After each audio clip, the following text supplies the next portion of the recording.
But again, there are seats available if you're in the vicinity and want to see hockey at its best in the world's second best league.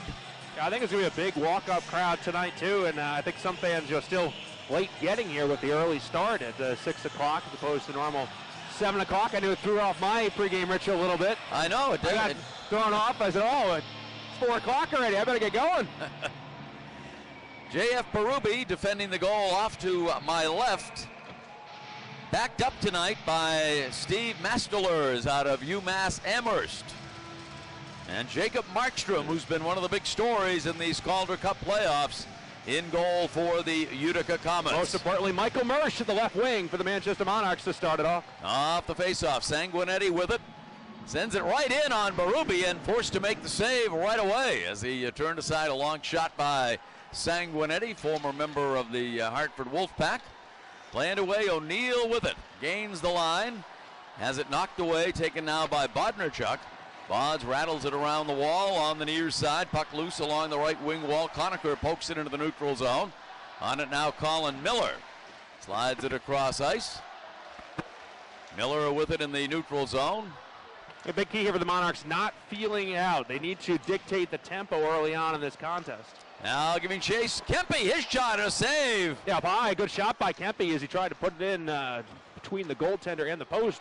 And Markstrom, the big netminder, has been so great through this postseason, put it aside with the blocker.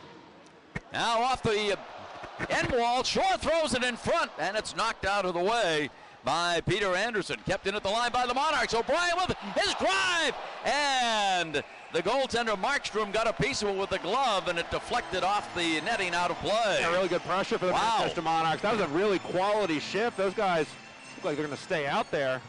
As Kempe, O'Brien, and Shore, nope, they are going to head off. But that was a really quality shift. Good pressure. They forced a couple of turnovers. That's what the Monarchs do. They forecheck well, use that speed, seal off along the wall, and get it to the net. Nick Dowd will take the faceoff for the Manchester Monarchs. Right circle with Wasey Hamilton. Won by Hamilton. And on it now is Biega. Biega sends it all the way down the length of the ice. And it is indeed icing against the Utica Comets. I didn't like the call, but the touch-up came well shy of the red line, and that'll get the Monarchs an offensive zone faceoff. And again, that's a big key for the Monarchs as well. Offensive zone faceoffs up the middle. The team's so strong. Nick Dowd, I think the most underrated of the Manchester Monarchs. Great in the faceoff circle. Need to win faceoffs, dictate tempo. Dowd on the draw again with Wasey Hamilton. Off the draw, Biega on it. Biega out of Harvard, played there for Ted Donato. Gravel knocks it down in his own zone. And on it now in the neutral zone is Backman. Backman a drive, and it whistles wide of Markstrom. Now with it, Dowd in the trapezoid. Dowd battling along the end wall with Corrado. Now with it is Backman, side of the left wing circle, back up top to Gravel. His drive knocked down by Markstrom, cleared to the near side wall, taken by Gounce. Kept alive at the line by Gravel. Now Dowd with it along the right wing wall for the Monarchs. His pass stolen away by Zaleski. Zaleski bumped by Dowd. Not sure if the shot on goal button isn't working or if the operator is asleep at the switch, but showing only, now there he goes. He had 0 shots for the Monarchs. Now it's up to 2. My count has 4. And there's been now a big hit by Auger. Big hit. That's what he needs to do. This line can pound. Auger, Crescenzi, and Bissonette. Shinkarik was the recipient of that big blow by Auger. Now Crescenzi sends it behind the net. On it, Loverty backhands it into the neutral zone. Now knocked down in the Utica end, giving chase the Monarchs. Crescenzi on it in the right wing corner. Now to Bissonette. Bisson's pass to Auger, and he shot it just wide. Kept in by Bodnarchuk. Auger has it left wing corner. Now Bissonette sends it off the far wall, but it's taken by the Comets in the neutral zone. Acton with it. Acton throws it off the end wall, off the carom, taken by Loverty. And they'll just go off for a change. Good shift again for the Monarchs. That time Auger, Bissonette, as well as Crescenzi getting it done for the Manchester Monarchs. The knock on Utica, Ken, has been that they don't like to play in their own end. They are fast. They have good size and speed. Good skilled players, but they don't like to play in their own zone. Monarchs making them do it here early. Land away along the left wing wall, now along the end wall. Wheel battling in his own zone. Wraps it around the wall, kept alive by the Comets along the left wing wall. Back out to the line it goes. Anderson wraps it around. The Dashers comes out in front, takes a crazy hop out of the left wing corner, and J.F. Berube pounced on it right at the top of the blue paint. So we get a face-off in the Monarch zone. We played 3 minutes and 24 seconds of period number 1, no score in this Calder Cup Finals game number 1. Mixing and matching already is Mike Stothers as he puts Auger up with O'Brien and Mersch for the defensive zone face-off. No Kempe on this line, and Auger was just out there for a shift. Friesen will take the draw against Shore, one by Shore to Gravel. Now Forbert with it, plays it far side. On it for the Monarchs, Gravel ahead to O'Brien. Throws it into the slot, cleared away by Markstrom to the left wing wall. Now O'Brien big hit by Auger. Auger came in and leveled. Auger a drive, goes wide, stick side of Markstrom. Now puck loose in the right wing corner. Taken away in the neutral zone. Utica with it over the line, right side for Tannen. And the net now becomes dislodged behind Berube. Now we're getting a little bit of a scrum after one of the Utica players is down and thrown behind the net. Can't quite see who it is at this point. 16:06 to go here in the opening period. We are scoreless at the Verizon Wireless Arena. Reminder that game 2 will be played tomorrow at 5 o'clock. 4:45 for the broadcast on that. And a reminder that all of these games in the Calder Cup Finals are available on AHL Live for free. Free of charge on AHLLive.com. Face-off, left wing circle to the right of J.F. Berube. We played a little shy of 4 minutes here in the opening period. Hamilton will take the draw against Nick Dowd in the Monarchs end of the ice. Off the face-off, Miller battling along the end wall with Gounce, and the Monarchs come away with the puck. Taken in the neutral zone by Dowd. Dowd wraps it around the wall on the far side. Now cleared but not out. Kept in by the Monarchs. Miller pulls the trigger. Saved by Markstrom with Backman right on the doorstep. Oh, tremendous rebound control right there, Ken, as Backman was looking for some loose change. As you mentioned, the big netminder brought that one in. His stats, impressive. 1.87 goals allowed, 93.1 save percentage for the big netminder Jacob Markstrom, and that's a big concern for the Monarchs going into this series. But let's face it, the Monarchs have faced a lot of good netminders throughout the course of this postseason and the season as well. And in particular, Matt Murray of the Wilkes-Barre Scranton Penguins, who the Monarchs sent packing in 5 games. The key for the key for solving him, same for Markstrom. Get bodies in front of him, get bodies to the net. Monarchs need to do that. Wheel will take the draw against Acton, right circle to the left of Markstrom. Off the draw, Miller pulls the trigger. It's deflected wide, and it was deflected out of play by the Comets, so the faceoff will be in the Utica zone. With 15:40 to go here in the opening period. Faceoff right circle to the left of Jacob Markstrom out of Sweden. Has NHL experience with Florida and Vancouver. Vancouver, of course, the parent club of the Utica Comets. Wheel on the draw with Wacey Hamilton. Brings back memories of Wacey Rabbit, who played for Providence at one time. Puck comes down to the Monarchs end of the ice. Berube plays it behind the net, far side to Schultz. Tough bounce to Schultz, but he handled and got it on to Miller. Very high-quality breakout here for the Monarchs. Now knocked down in the neutral zone by the Comets. Back it goes to Anderson. Anderson, his pass goes off the stick of Zaleski and out of play into the netting in the left wing corner in the Monarchs end of the ice. 15:16 to go here in period number 1 at the Verizon Wireless Arena, downtown Manchester, New Hampshire. And one thing you can definitely tell at ice level, this is a big team. This is a very big, thick team. Long sticks, hard on the puck. Face off, center circle, won by Shore, back to Loverty. Slides it across ice to Bodnerchuk. Bod's with it. Is clear, knocked down, taken by the Comets. On it, Corrado in his own end. Corrado plays it ahead. Deep into the Manchester end of the ice. Bodnerchuk has it along the end wall, drops it off for Loverty. Now stolen by Conacher, throws it out in front, cleared away by the Monarchs. It never got through. Monarchs' bodies out front. Corrado slides it across ice. Stolen by O'Brien in the neutral zone. Had to wait for Kempe, and I don't know. That was really close. Very close.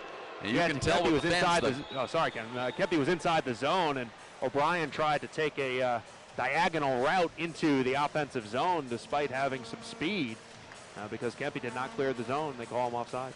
Faceoff will come just outside the Utica line. Crescenzi taking the draw against Will Acton. Will Acton, 33 NHL games with the Edmonton Oilers out of Lake Superior State. Andrew Crescenzi, one of the better face-off men the Monarchs have. And I put the kiss of death on him, obviously, as Utica wins the draw. I did doubt earlier. Now puck thrown into the left wing corner, Manchester zone. Gravel with it to Forbert, wraps it around the wall, far side for Crescenzi. Now puck kept in by the Comets at the line. Backhanded off the right wing wall. Puck loose in the trapezoid. Now on it is Shinkarek. That was knocked off by Acton. Net dislodged again for the second time in the Monarch zone. The previous time, Shore made contact with one of the Comets and knocked him into the net. That time, looks like Acton was more the guy, although he was engaged with Gravel. Little to choose between these two clubs in the opening 5 minutes and 40 seconds. Yeah, I agree with that. Monarchs had a little bit better pressure. They've created some more scoring opportunities in the offensive zone. Markstrom's been good with rebound control. 2 shots to my count against JF Berube so far in this one. Scoreboard only showing 1, but yeah, it's been pretty even here at the start. Both teams feeling each other out, but doing so with a lot of high-pace hockey. Now with the neutral zone, Backman. Backman throws it in off the right wing wall for the Monarchs. Vandergulik knocks Sanguinetti to the end wall. Now Dowd with it. Dowd drops it off for Backman. Backman has it poked away into the corner as he battles with Anderson, right wing corner. Dowd stepping in along with Friesen. Officials really letting the guys play, too, early on in this contest. There have been some borderline things that have been let go as the officials want to let the guys decide it on the ice so far. Now broken up at the line was Utica by the Monarchs. Now on it is Corrado at his own line, sends it ahead. Puck comes deep in the Monarchs end of the ice. Jeff Schultz on it. He's taken hard to the wall by Bertin, and out in front, backhander save by Berube. Schultz is hurt. That's where most of the hits have been. They've been behind the line, behind the wall, behind the goal, along the wall. There's been a lot of those types of hits that have been let go so far.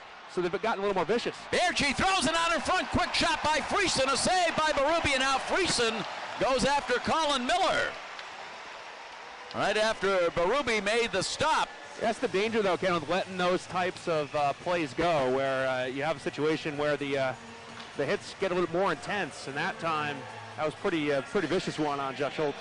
13:21 to go. We send it back to the dressing room. First period, no score. We'll take a 60-second break on the ESPN New Hampshire Monarchs Radio Network. Dr. Joseph Sheehan, DDS, has been a dentist for your Manchester Monarchs since 2001. Specializing in family dentistry, Dr. Sheehan now offers the CEREC one-day crown system, where your crown is done in just one visit. Other services include prevention and treatment of all dental diseases, needleless laser dentistry, and promoting overall dental and oral health for all ages. Located in the Manchester Mill Yard at 155 Dow Street, Suite 401. Call Dr. Sheehan at 603-623-0641 to schedule an appointment, 623-0641. Morgan Press is a proud supporter of the Manchester Monarchs. Why not let Morgan Press be a proud supporter of your business? For over 30 years, Morgan Press has been delivering quality work at a reasonable price. Morgan Press, for all your commercial offset and digital printing needs. Please visit our website for more information. www.morganpress.com. That's www.morganpress.com. Face-off left circle to the right of J.F. Berube. Back out to the line it goes to Corrado. Puck loose along the left wing boards in the Monarchs end of the ice. No score on this one. Wheel comes away with it. Center ice to Michael Mersch. Gains the line. Left side. Mersch's drive.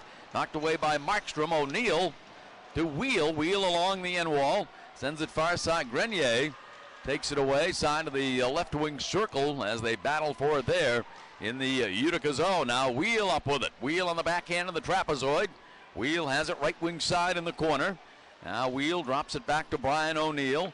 His pass to Bodnarchuk, his drive, saved by Markstrom, and he hangs on with Hirsch on the doorstep. Set up out front. Bodnarchuk let it go. There's a clear lane to the net. Netminder is able to see it well as Mersch was battling to get over to the near side and the near post. Corrado and him engaged in front of the net.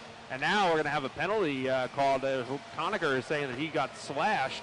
And a cross-check, and I think Bodnarchuk is headed off as a result of that. Oh, Utica will be on the power play here with. As I mentioned before, Ken, there's been a lot of things out on the ice that have been let go so far in the game, and as a result, obviously, Ken, you want to let the guys play, you want to let it get decided, but when you have penalties along the wall with cross-checks and some worse, and in Jeff Schultz's case, you let those things go, and the guys start to get frustrated and start to police the game themselves. Now Bod's in the box at the 7:17 mark of period number 1. No score in this one. Face-off right circle to the left of J.F. Berube. First power play of this Calder Cup Finals series. Now wrapped around the wall by Miller, kept in by O'Reilly at the left point. He drops it off. Now a blast by Sanguinetti, actually threw it into the left wing corner. I think Crescenzi blocked that. Monarchs with some numbers. 3-2. Shore over the line, right side to Forbert. Now broken up in the slot by Sanguinetti. Right off the skate of Crescenzi. Now O'Reilly over the line, right side for Conacher. His drive, save in the midsection by Berube. That's a huge save. You have numbers going the other direction. You don't score or get the puck on goal. That means there's going to be numbers in the other direction. And J.F. Berube needed to make a big stop right there for the Manchester Monarchs, and that's exactly what he did. And talking to J.F. the other day, he said that, and this is the type of game that he was talking about, where there's a lot of times you do not see the puck if you are him, and you don't feel the puck. You're not getting shots on goal. He said he's done a much better job of concentrating in the last 3 series and staying within the game and being more focused, and that's why he's played much better. Now with the left side, Utica played into the right wing corner. Now shot by Sanguinetti is blocked by Dowd. It's a great PK so far for the Monarchs. Only a minute and 20, assuming only 40 seconds into it though. Monarchs looking strong though on the PK. O'Reilly starts out of his own zone, drops it near side for Berchi. That's how you pronounce it, Berchi. Now it's O'Reilly gaining the line, takes it right side. Drops it off right wing side for Grenier. Back to O'Reilly. Has it poked away by Loverty. Back out to the line it goes. Berchi with it. Sends it right side. Gets it back. Slides it across ice. Berchi with it. Drops it off goal line extended. Back in the high slot it goes. Shot by Clendenning. Save. Loose puck. And covered up by Berube. This has been one of the best PKs for the Monarchs so far this year. Minute 18. But Utica thinks that they have shot lanes. They think that they have passes. They think they have the step on guys. And the Monarchs are recovering tremendously well, whether it's the netminder making saves, whether it's getting the stick in late or closing. Utica frustrated. You listen to the guys along the bench here. They're like, there it is, and then it's gone. And that's something the guys take note of. Monarchs PK, very good so far. 42 seconds remaining on the penalty to Andrew Bodnarchuk. 11:25 to go in the scoreless opening period. Friesen on the draw. Now one by the Monarchs. Wrapped around the wall. Kept in by Clendenning. Wraps it around the wall on the near side. Forbert shovels it along the boards. Cleared taking into the hit to make the play forward. He took a huge hit in the left wing corner, but he got the puck out. That's a great play by Derek Forbert. Anderson with it. Anderson in the neutral zone. Drops it off for Friesen. Gains the line, but offside whistled against the Comets. And we'll have a face-off in the neutral zone. A bit of a Bronx cheer here for the Monarchs fans who feel that the officiating has not necessarily gone their way early on here in Game 1. 11:03 to go in the opening period. Love the sign hanging down from section 204. Give Utica the Boudica. Very clever. Face-off just outside the Manchester line. Off the draw, one by the Monarchs. Miller with it in his own end, and he fires it down the length of the ice. Stopped behind the net by Markstrom. Leaves it for Anderson. Anderson starts out of his own zone for the Comets. Center ice, Friesen. Friesen goes down as he crossed the line. Miller made contact with him, and as a result, Utica offside. 3 seconds remaining on the penalty to Bodnarchuk with 10:46 to go in period number 1 here at the Verizon Wireless Arena. Faceoff will come just outside the Manchester zone. As we get set for the faceoff, linesmen tonight, Trent Knorr and Alex Stagnone. I think it's the first game that Knorr has officiated in this building, at least in a while. Acton will take the draw for Utica against Nick Dowd. Off the faceoff. Puck knocked back into the Monarch zone. Loverty sends it neutral zone. Now comes deep in the Utica end of the ice. On it, Corrado. Now Acton with it in his own end. Penalty has expired. Monarchs back at full strength. Bodnarchuk, center ice to Vandergulik. Now with it, Dowd.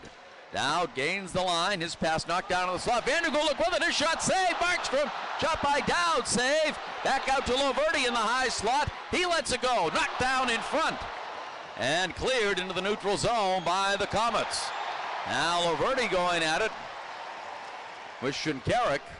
Now playing away. The energy in this building is awesome, Ken. It is great. Monarchs getting a secondary attack there with Vandergulik, and then opportunity for Loverty. The anticipation building amongst the fans, looking for that first goal of the game. Well, you're scoreless. We've played more than 10 minutes of the opening period. Utica with the lone power play so far. Now back in front goes wide. Puck, Ken. It went over Gravel's stick, and Zielinski had a chance out front. JF made the stop. He's been really solid for the Monarchs. Now on the trapezoid, Markstrom sends it far side to Zaleski. Puck loose along the left wing boards. Dug out by the Comets. Gauntz sends it into the neutral zone for Hamilton. Zaleski has it right wing side. Plays it ahead. Backhander Hamilton. Sticked away by Berube. Again, active within the game. JF gets the stick out and gets it out of harm's way. Net comes off again. 9:20 to go. Opening period. We remain scoreless. Monarchs and the Comets. We'll take a 60-second break on the ESPN New Hampshire Monarchs Radio Network. And here is your lobster frittata. It's topped with a Oh, yeah! Oh, my gosh. Really? I'm so sorry. Really. He's not usually like this, but with Verizon XLTE, Yes. he can stream his hockey on the go. Right. So when updates and highlights come in, well, sometimes he can't help. Yeah. He just really loves his hockey. With double the 4G LTE bandwidth in cities nationwide, Verizon XLTE turns anytime into hockey time. Coverage not available everywhere. See VerizonWireless.com for details. Manchester Subaru is New England's largest volume Subaru dealer. Come check out the all-new Subaru 2015 Outback, starting at $269 per month. Don't forget about the family favorite vehicle, the Forester, getting 32 highway miles per gallon. If pricing is your goal, Manchester Subaru will never put you in the penalty box. Call them today at 888-223-7455 or visit them on the web at manchestersubaru.com. Test drive a Subaru and receive 2 tickets to any Manchester Monarchs home game. Face off just outside the Monarch zone. No score on this one. 9:20 to play in the opening period. Great to have you with us. Jeff Schultz still has not returned to the Monarchs bench. Ken, Monarchs currently playing with 5D. Mike Muir just went over to talk to Mike Stothers about that. I'm not sure what the news was. And Coach Stothers is a good poker face, so I can't really give you too much information other than the fact that Schultz is not on the bench, and he is obviously a significant part. Really, in my view, the Monarchs shut down defenseman with that seasoned veteran status as the Monarchs go offside. Seasoned veteran status, big stick, and a guy who knows the game, plays the game, thinks the game really well. 8:57 to go here in the opening period. No score. Monarchs and the Utica Comets in game 1 of this Calder Cup Finals series. And Schultz inserted in the lineup for the Los Angeles Kings last year in the series against the Anaheim Ducks, and played a huge role in allowing the Kings to win that series, and went into the boards hard and looked like should have been a penalized hit, but it was not, and Schultz remains in the Monarchs dressing room. Now on the forecheck for Utica is Berchi. Utica keeping the puck alive at the line as a shot that goes wide off the stick of Biega. Now up with it, O'Brien. O'Brien with it along the left wing wall in his own zone for the Monarchs. Drops it off for Loverty. Now over the line, Shore. Shore tried to hit O'Brien. O'Brien collects in the corner. His pass deflected high in the air. Kept in by Miller to Shore left side. His drive goes just wide of Markstrom. And the rebound comes all the way down into the Monarchs' end of the ice. Taken by Derek Forbert. Plays it off the near side wall for Shore. Knocked away at the line. Acton with it over the line. Acton down the middle. His drive saved in the midsection by Berube, and he hangs on. You know, Utica's been looking at JF's numbers, and they're like, oh, okay. I mean, we're going to be able to have some success against this guy. So I think that it's been really important for JF to play the way he has played early on in this contest. He's been tested. He's answered the test. And we obviously know what type of netminder JF is and how he has played, particularly in that Hartford series. And it's tremendous for the Monarchs, particularly in Game 3. But the stats obviously jump off the page at you as a result of what was a tough Portland series. And Utica, I'm certain, wanted to test him early on in this game. And so far, he's answered it. Face-off left circle to the right of Berube. Acton will take the face-off against Crescenzi for the Manchester Monarchs. 8:07 to go in period number 1. Off the draw. On it, Forbert. Knocked away. Acton's drive. And that was deflected out of play. Numerous hockey celebrities in the house once again tonight. I was coming downstairs prior to the contest and ran into Brad Marchand, who's in the building here tonight. The Bruins feisty winger in the building tonight. And you mentioned the former Monarchs guys, and Rob Blake, the general manager of the Manchester Monarchs, Hockey Hall of Famer here tonight as well. Now on the lookout for other celebs. Face-off left circle to the right of J.F. Berube. Shots even at 6 apiece. Off the draw, puck in the left wing corner. Played ahead to Auger. Sends it into the neutral zone. Knocked down there by Huskins. Kent Huskins, who's been around a while, both in the NHL and the AHL. Auger sends it off the far wall. On it, Clendening. Clendening in the corner. Plays it behind the net. Huskins has it.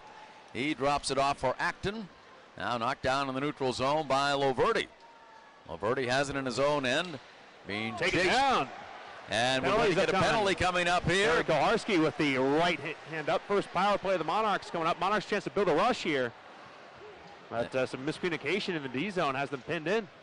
They have the extra attacker on the ice. And the delayed penalty being called here against the Utica Comets. On it, Wheel in the neutral zone. 6 attackers on for the Monarchs. Here's O'Neill right side. Broken up by Anderson. And now going at it, Sanguinetti. Auger put the arm up high on Sanguinetti, and all heck is breaking loose behind the net. Big flare up in the trapezoid behind Markstrom. 10 days off for the Monarchs, significant, and allowed some rest and recovery. And Justin Auger, a guy who I thought really needed it. He's 21 years of age. He's a huge, big body, but he also really takes a toll on him. And he has been great early on in this game. He has been incredibly aggressive. Hopefully he doesn't take a penalty here that's going to result in negating the power play as he heads to the box. But he was, looks like we are going to get 4-on-4. So that's unfortunate. But Auger, very aggressive early on in this game. Like him going in behind the net.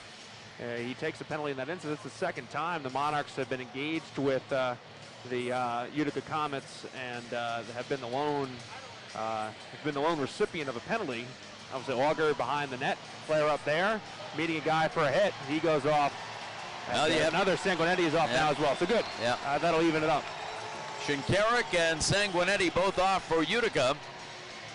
Auger in the box for the Monarchs. So we'll see how it's sorted out here by our referees tonight, Garrett Rank and Terry Koharski. But the Monarchs should, and I emphasize should, be on the power play. With 7:06 to go and a scoreless opening period. 5-on-4. It looked like initially Koharski put up 4-on-4. But good, 5-on-4. Give the Monarchs their first power play of the game. Face-off left circle to the right of Markstrom. So far in the game, not a lot of time and space for Brian O'Neill and Jordan Wheel. We'll see if they're able to get things going here with the man advantage. Same thing for Michael Mersch. Shore will take the draw. Left wing circle to the right of Markstrom. Monarchs with the power play for the first time tonight. Off the draw, Huskins backhands it. Puck winds up in the Monarchs' end of the ice, Colin Miller on it. Or as Doc Emmerich would say, pitchforks it up towards the scoreboard. Now within the neutral zone, it's Wheel. Wheel shifting over the line, down the middle, broken up on the slot, recovered by O'Neill. O'Neill back to Wheel right side. Wheel for Shore, back to O'Neill. Drops it off for Shore, top of the right wing circle, side of the circle to Mersch, goal line extended. Mersch in the right wing corner. Back out to the line, but could not be kept in by Wheel at the right point, so Jordan has to track it down in his own zone. Now Wheel with it, plays it ahead to Brian O'Neill. Monarchs on the power play. O'Neill left side to Mersch. Mersch wraps it around the wall on the near side. Shore bumped in the corner by Anderson. O'Neill goes down. O'Neill. Now Wheel for Miller, pulls the trigger and knocked down. Cleared by Utica. Yeah, 4 bodies out front. Miller put that one on edge to try to get a little bit of a strange sequence on the puck coming towards the net, but still went right into a body. Now in the neutral zone, it's Miller with it. Miller wraps it around the wall on the near side. Now puck is loose. Battling for it is Kempe, but it's stolen away by Acton. Acton plays it ahead. Friesen giving chase, left wing side. Friesen stumbles, and it's picked up by Backman in his own end. Backman, neutral zone. Backman over the line, right side. Backman takes it along the end wall, tied up by Anderson. Friesen on it, far side for the Comets. And he clears it the length of the ice. Monarchs power play in the postseason, generally speaking, certainly has not been as good as it was in the regular season. Agreed. Now Dowd broken up as he tried to cross the line. Kempe with it. Kempe gains the line for Dowd. Dowd sends it cross ice. Now Laverty, high slot. Broke his stick. He has to play without it. Here comes coming back. Gounce a drive. Kick save by well Berube. Played. Laverty took the man. Gravel came back and took the puck off the pad of J.F. Berube. Now poked to the neutral zone by Vandergulik. Glendening drops it off for Corrado. Played in by O'Reilly. Side of the net. Smothered by Berube. With 4:46 remaining here in period number 1 at the Verizon Wireless Arena. So both teams unable to capitalize on their first power plays of this game 1 of the Calder Cup Finals. Shots are 7 for the Comets and 6 for the Monarchs. Game hasn't disappointed, that's for sure. And we're still in that feeling out phase as well for both teams. The compete level is incredibly high. The energy is great in the building. Both teams throwing the body, skating the puck hard, and it's been a very entertaining start to this contest. Utica certainly has pushed the Monarchs here in this first period of play. They've gotten the puck to JF 7 times. Forbert behind the net, sends it far side. Vandergulik on it, center ice to Zach O'Brien. Numbers if they hurry. O'Brien plays it in off the right wing wall. O'Brien went down, Sanguinetti with it to O'Reilly. His pass deflected. Played ahead by the Comets. Conacher sends it off the left wing wall. O'Brien chips it into the neutral zone. On it, Anderson. Anderson's pass deflected. Conacher sends it ahead, knocked down at the line by Gravel. On it, Wheel in the neutral zone. Wheel with it over the line, drops it off for Mersch. Mersch plays it along the wall. Puck kept in by O'Neill at the right point. Now Wheel has it side of the right wing circle, bottom of the circle. Wheel turns, spins, drops it off for a shot by O'Neill and a score! Wow! What an effort by the Monarchs, and Brian O'Neill able to bury it by Markstrom to give the Monarchs a 1-0 lead. Tremendous puck pursuit for Brian O'Neill. That play was dead. Bobby Sanguinetti did a fabulous job of laying out and getting the puck away from Jordan Wheel, but the puck ended up coming onto the stick of Brian O'Neill. It was a broken play and a fortuitous bounce for the Manchester Monarchs. And when the Monarchs get opportunities like that, we've talked about it so many times this year, more often than not, they bury it, and there's no better than Brian O'Neill as Wheel has the puck taken off his stick, and O'Neill finds it, pounds it home after a really nice play by Sanguinetti to break it up, ends up bouncing into the air, and puck is buried. The Monarchs take a 1-0 lead. Now playing away along the right wing wall. Now the whistle blows, and apparently an offside was called. O'Neill is 10th of the postseason from Wheel and Mersch at the 16-minute mark. That's the official. As I mentioned, there was not a lot of time, not been a lot of time and space for that Monarchs top line on the ice here tonight. And again, they are able to make something happen even in adverse situations. And there's something special. There's no other way to put it. But very important here in Monarchs. Final 3:57 of this first period of play. Close out strong. You're going to get a push here from Utica. They feel they deserve a better fate going into the dressing room. And they're going to have a couple hard shifts here, no question. Kempe taken to the wall along the right side by Virtanen. Kempe having some words with Virtanen in front of the Monarchs bench across the way. Kempe doesn't say a lot when he's out there on the ice. The guys come at him, and he just kind of smiles and plays the game hard. Face-off will come just outside the Manchester line. Shore will take the draw with Friesen. Alex Friesen. Friesen, last 2 years with Utica. And before that, the Chicago Wolves. Played it back to Forbert. Now, neutral zone knocked down by the Comets. Puck is loose. Shore gets a stick on it. Now, still loose in the right wing circle. Shore comes up with it. Shore plays it behind the net for Forbert. Forbert along the end wall. Sends it off the near side boards. Puck loose along the left wing wall in the Monarchs end of the ice, but chipped into the neutral zone. And it's tracked down by Shinkaruk. Now, out in front, puck loose, cleared away, kept it at the line by Loverty. He just ran Markstrom. Auger will go off for goaltender interference with 3:12 to go here in the opening period. I mentioned I like Auger's game tonight, but he's crossing the line a little bit now. That play behind the goal, the elbow was up high, and this time he's going off for running Markstrom. So, for the second time tonight, the Comets will have the man advantage. Engine's going just a little bit too hard for Big Augie right now. Face-off will come in the Manchester zone. Monarchs will be on the Terminix penalty kill. PK for the Monarchs first time around, one of the best we've seen this postseason.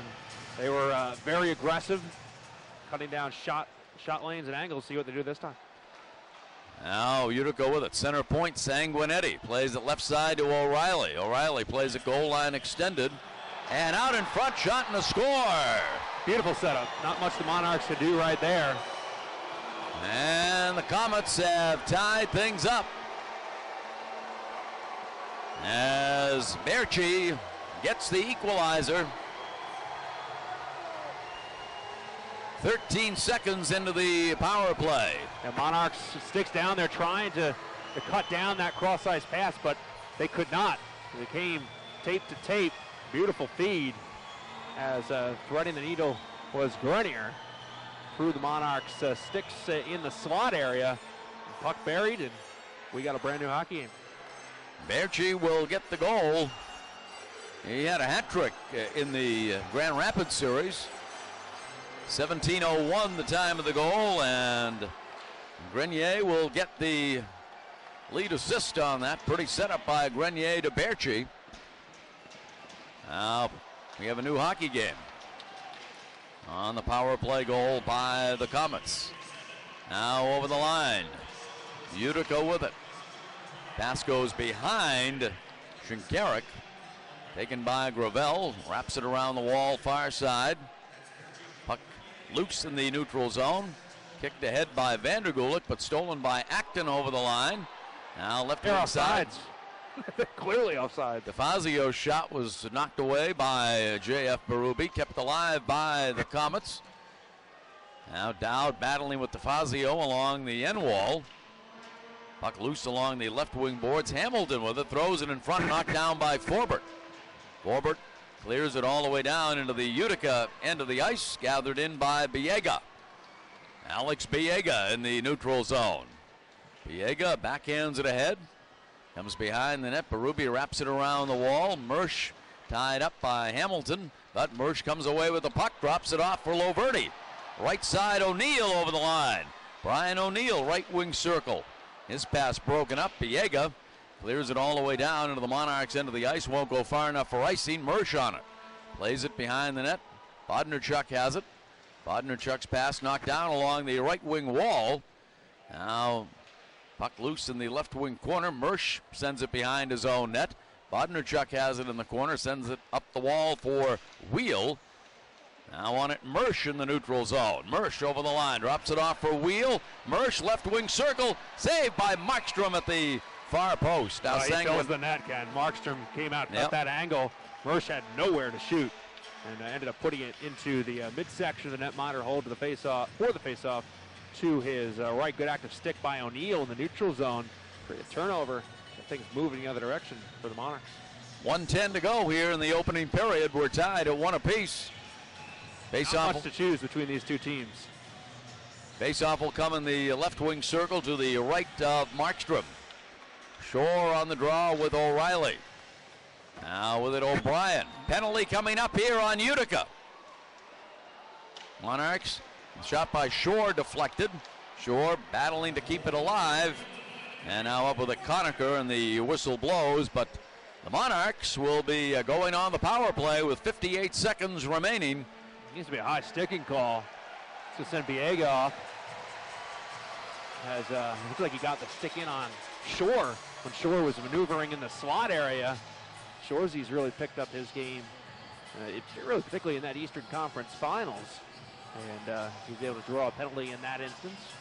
We'll have Wheel and Miller as the point men. O'Neill, Shore, and Mersch up front.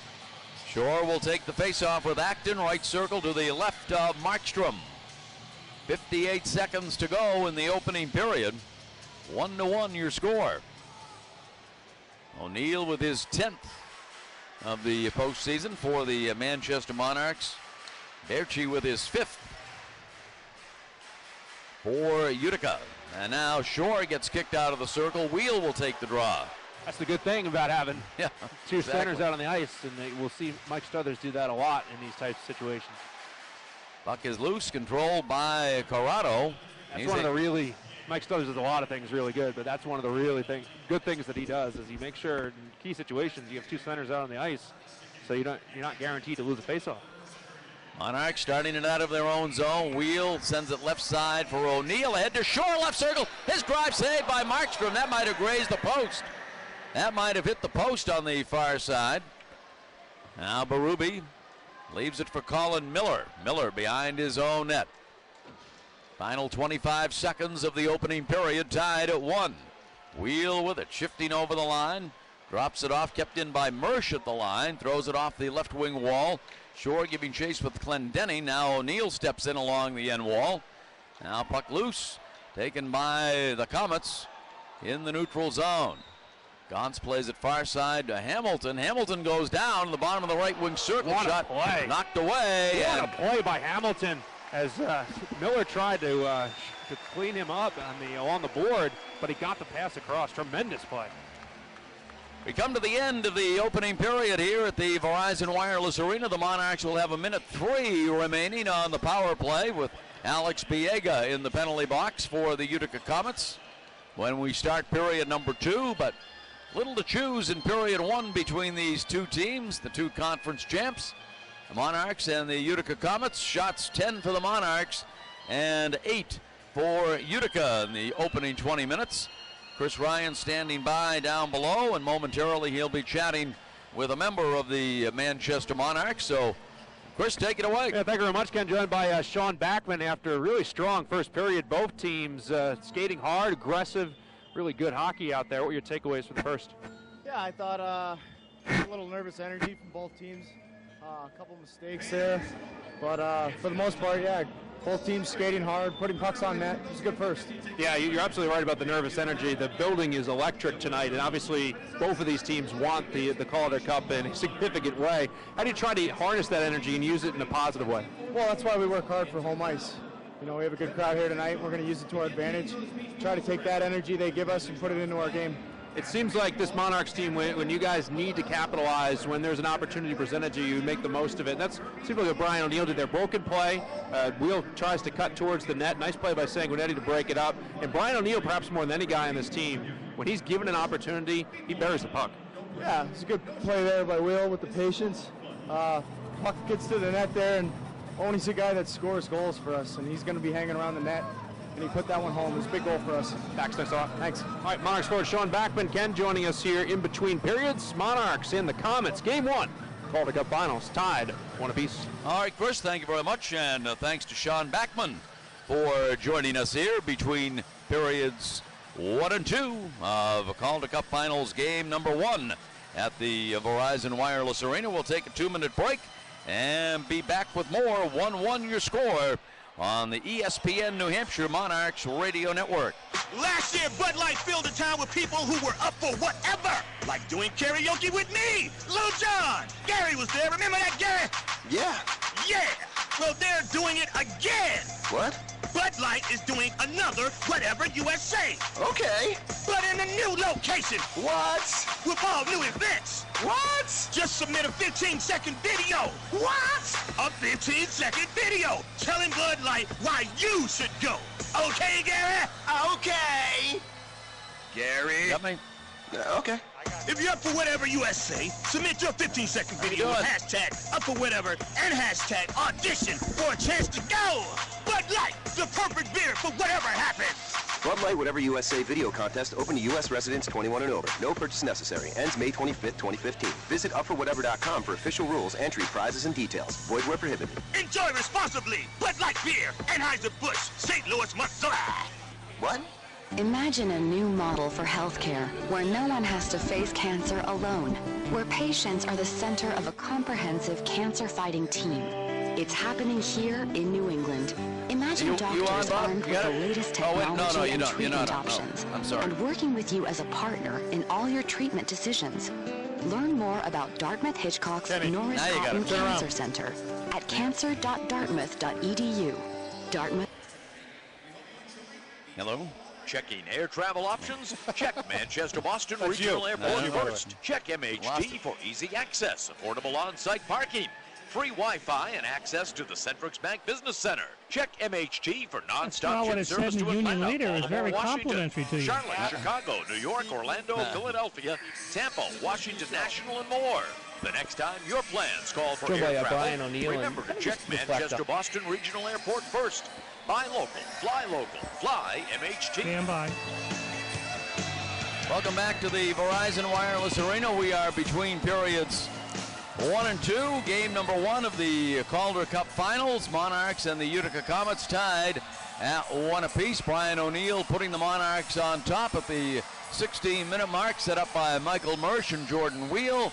And then at 17:01 on the power play, Utica tied it up as Sven Berchi was set up in front by Grenier. Great pass by Grenier in front, and Berchi, I should say, buried it by Berube, and also picking up an assist was Cal O'Reilly. So 1-1 after 1, 10-8, Monarchs leading on the shot clock after one period of play. We're joined between periods by Bobby Howard of the Power Play Post Show on the internet, the show that's all things American Hockey League. And Bobby, welcome back to the Verizon Wireless Arena. Been a few years since I've been here at the Verizon Wireless, but it's great. What they did outside before the game was great. The fans have been great. 8,000 plus here at the Verizon Wireless. I'm very excited to see that. Hopefully they'll do the same thing again tomorrow. Show up and support their Monarchs. Well, let's hope so. Not easy to come in on a day like today. Beautiful day in the Queen City. Gorgeous. I mean, last night I was at the Fisher Cats game, and it was just gorgeous out. A beautiful New England evening. Watching the Fisher Cats not play so well at this point, but for last night. But great weekend so far, Kenny. Bob, give us your analysis of period number 1. Well, I mean, I think it's obvious to say that it was very physical start of the first period, or the game 1 of the Calder Cup Finals. Without a doubt, Utica came in. They were playing very physical, and what they don't realize is that Mike Stothers is going to have his team play right back and be physical as well, and that's what we've seen so far. And when you look at the penalties so far, we've got a cross check, a trip, 2 roughings, a goaltender interference, and a high sticking. Those are not simple little stick infractions that we're seeing. This has been a very physical game. I think we've seen the net dislodged 3 times. Yeah, at least, yeah. At least 3 times by J.F. Berube. And almost every single stoppage and play in front of a goaltender, it results in a scrum. This is a very physical game already, and we're only one period in, and we've got a score of 1-1. I got to be honest with you, but that's the way Utica Comets like to play their hockey, because they don't score a lot of goals, Ken. So they're going to turn around and have to do something that is going to make them get into the heads a little bit of their opponents. And I don't want to say they've already done that with the Manchester Monarchs, but this is not the Monarchs we've seen in the first 3 rounds. Maybe Portland got into their heads just a little bit. Not into their heads, but played them in a different way than maybe Wilkes-Barre did and the Hartford Wolfpack did. Well, we shall see what unfolds here. And I'll tell you, the great positive for the Monarchs is having Michael Mersch out on the ice. He was injured in Game 3 of the Hartford series, sat out the clincher against the Wolfpack, but he makes a heck of a difference out there for the Monarchs. He looked good. He was out there. He was moving around. He's skating well. Obviously, he was involved in the first goal for the Manchester Monarchs with Brian O'Neill scoring that 4 minutes into the game. So without a doubt, 16 minutes into the game, without a doubt, Michael Mersch is an important part of that top line with Jordan Wheel and Brian O'Neill, because he'll sit right in front of the goaltender, which is basically, he was moving in on the goaltender. Both times that I thought Manchester had a great chance to score, what they did was they came at a sharp angle in on Markstrom, and that's what you have to do with him, because then he's not sure which way you're going to go, and you're going to confuse him a little bit, and that's probably the best way you're going to get through to Markstrom. And that's what they did really there with the O'Neill goal. Well, I do want to mention American Pharoah did it. He did. Won the Belmont Stakes today and became the first Triple Crown winner since Affirm back in 1978 to capture horse racing's Triple Crown. Does that mean we finally don't have to hear about it every single year now because someone's finally did it or a horse finally did it? I mean, every year it's so hyped up and everything. And I feel bad for these horses and the jockeys and the owners because they're under so much pressure. Well, I will say this: I did have the winning ticket. Did you really? But I lost money. I won't go into it on the. I don't understand horse racing gambling anyway, so you don't have to try to explain it to me. Well, so you had the winning ticket, but you lost money. Yeah. Okay, that works out good for me. I'll explain it to you later. Okay.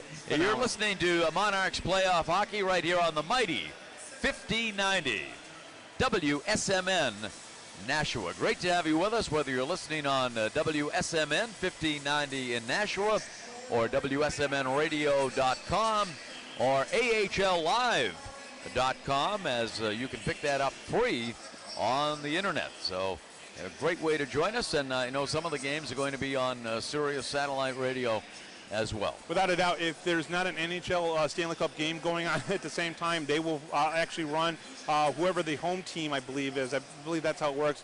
Their broadcaster will be the one that will be out on the NHL Network. Well, I was going to say the interweb, but it's not. It's the space web, so to speak. Whatever. Yeah, because it's out in space and it comes back down to your whatever cars. It does. Yeah. I don't want to get too complicated here. Well, we don't need to get technical. No. 1-1 after 2. Bobby Howard is with me from the Power Play Post Show.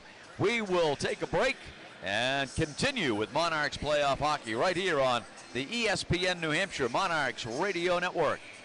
JD's Tavern, a great place before a game or after work. It's the place to go when attending a hockey game or any event at the Verizon Wireless Arena. JD's Tavern and the Radisson Hotel, downtown Manchester is it. If you're looking for a place with a creative menu, including oversized sandwiches, delicious soups, fantastic burgers, and great salads, then look no further than JD's Tavern. Heading to a Manchester Monarchs game? JD's Tavern just across from the arena on Elm Street. Take a break from the ordinary and try the extraordinary. Stop into JD's for your next business lunch after work, or break that out with friends. Enjoy entrees like braised short ribs, grilled New York sirloin, and fresh catch of the day. Classic designer burgers, grilled flatbread pizza, and artisan cheese boards using locally sourced food. JD's comfortable decor reflects the old mill architecture of the Manchester Historic Mill Yard. Before or after the game, for lunch or dinner, or just a fun night out with friends, try the upscale tavern, JD's Tavern at the Radisson Hotel, downtown Manchester. Energy North Propane has been serving the Merrimack Valley, Seacoast, and Lakes region for a long time. Through the years, they've learned how to treat their customers, and they're committed to those relationships. Energy North employees are your neighbors. They care about quality workmanship, dependability, safety, and clean air and water for our children. That's the Energy North Propane commitment. EnergyNorthPropane.com. Energy North Propane, people you know, service dentist you trust. Manchester Oral Surgery. Treat your Manchester Monarchs for their mouth, face, and tooth injuries. Dr. Mark Hochberg and Dr. Mark Abel can remove your wisdom teeth or place dental implants. Advances in technology like our cone beam CT scan and state-of-the-art infused bone grafting allows Drs. Hochberg and Abel to work with your dentist to replace your missing teeth without the need for removable dentures. Go where the Monarchs go to treat their injuries. Drs. Hochberg and Abel can be reached at www.manchesteroralsurgery.com or by calling 622-9441. State Farm, this is Greg. Just calling to say thanks for the gift of bagpipes. We switched our auto and home insurance to State Farm and saved ourselves $825. Some save even more. Save hundreds when you combine auto and home insurance with State Farm. Here's one that I call the Combine and Save Polka. Get to a better state. State Farm.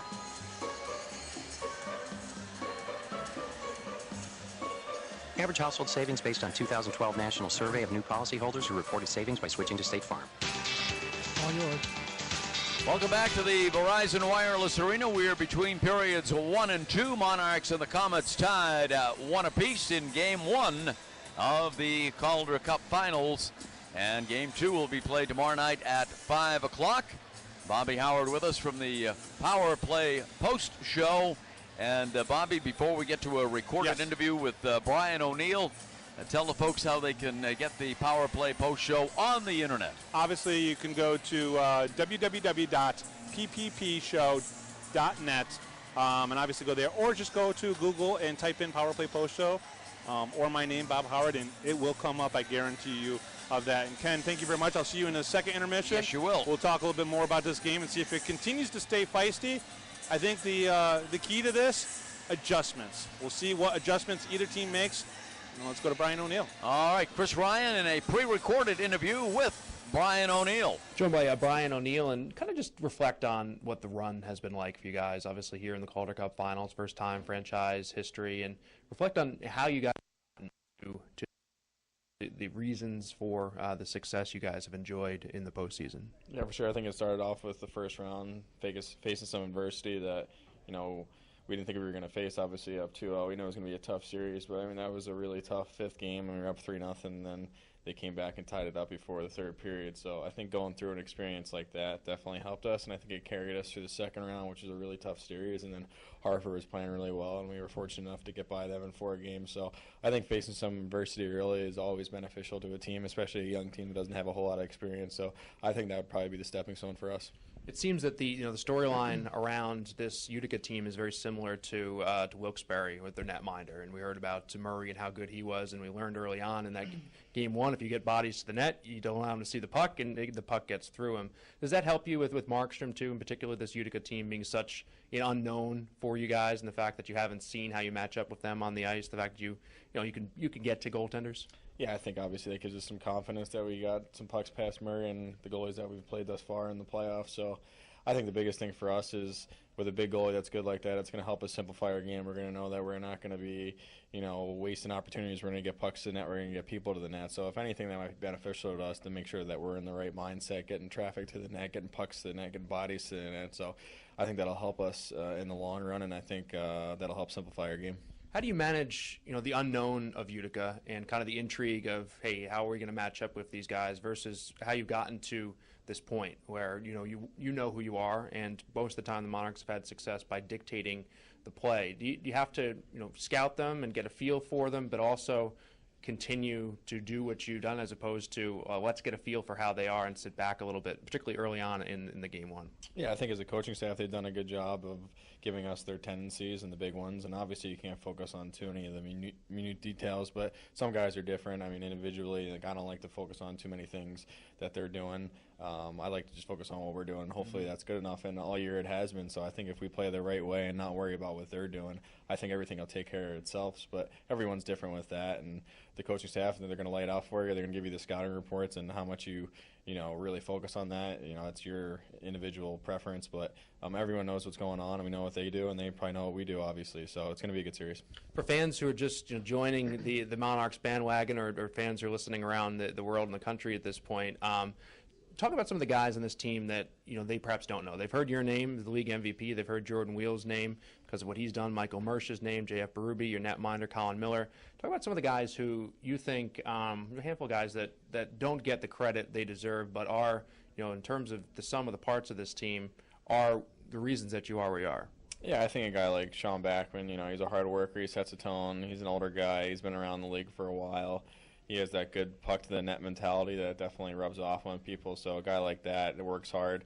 Bodnerchuk's the same way, same type of player, heart and soul kid, great skater, one of the best skaters I've played with. Definitely helps us get the puck out of the zone, and that helps your offense. And you got a guy like Nick Dowd who's, been kind of third fiddle behind Jordan Wheel and Nick Shore. I mean, he was second there for a while when Nick was gone, but I mean, he's really, really good.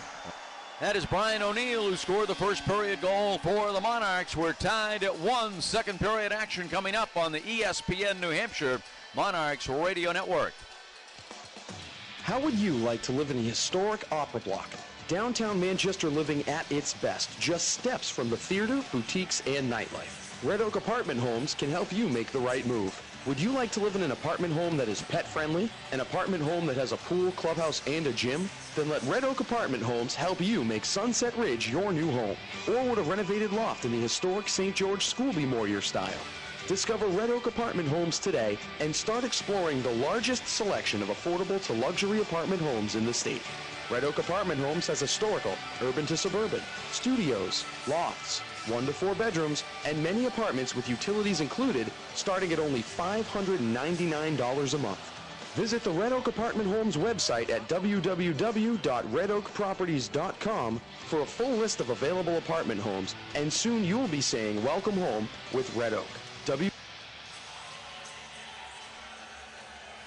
Hello. Checking air travel options? Check Manchester Boston Regional Airport first. Check MHT for easy Just access, cutting off the affordable rejoining on-site music parking, from the other break. free Wi-Fi, and access to the Centrix Bank Business Center. How much time do we have? For non-stop 20 jet service seconds. to Atlanta, Baltimore, Washington, Charlotte, Chicago, New York, Orlando, Philadelphia, Tampa, Washington National, and more.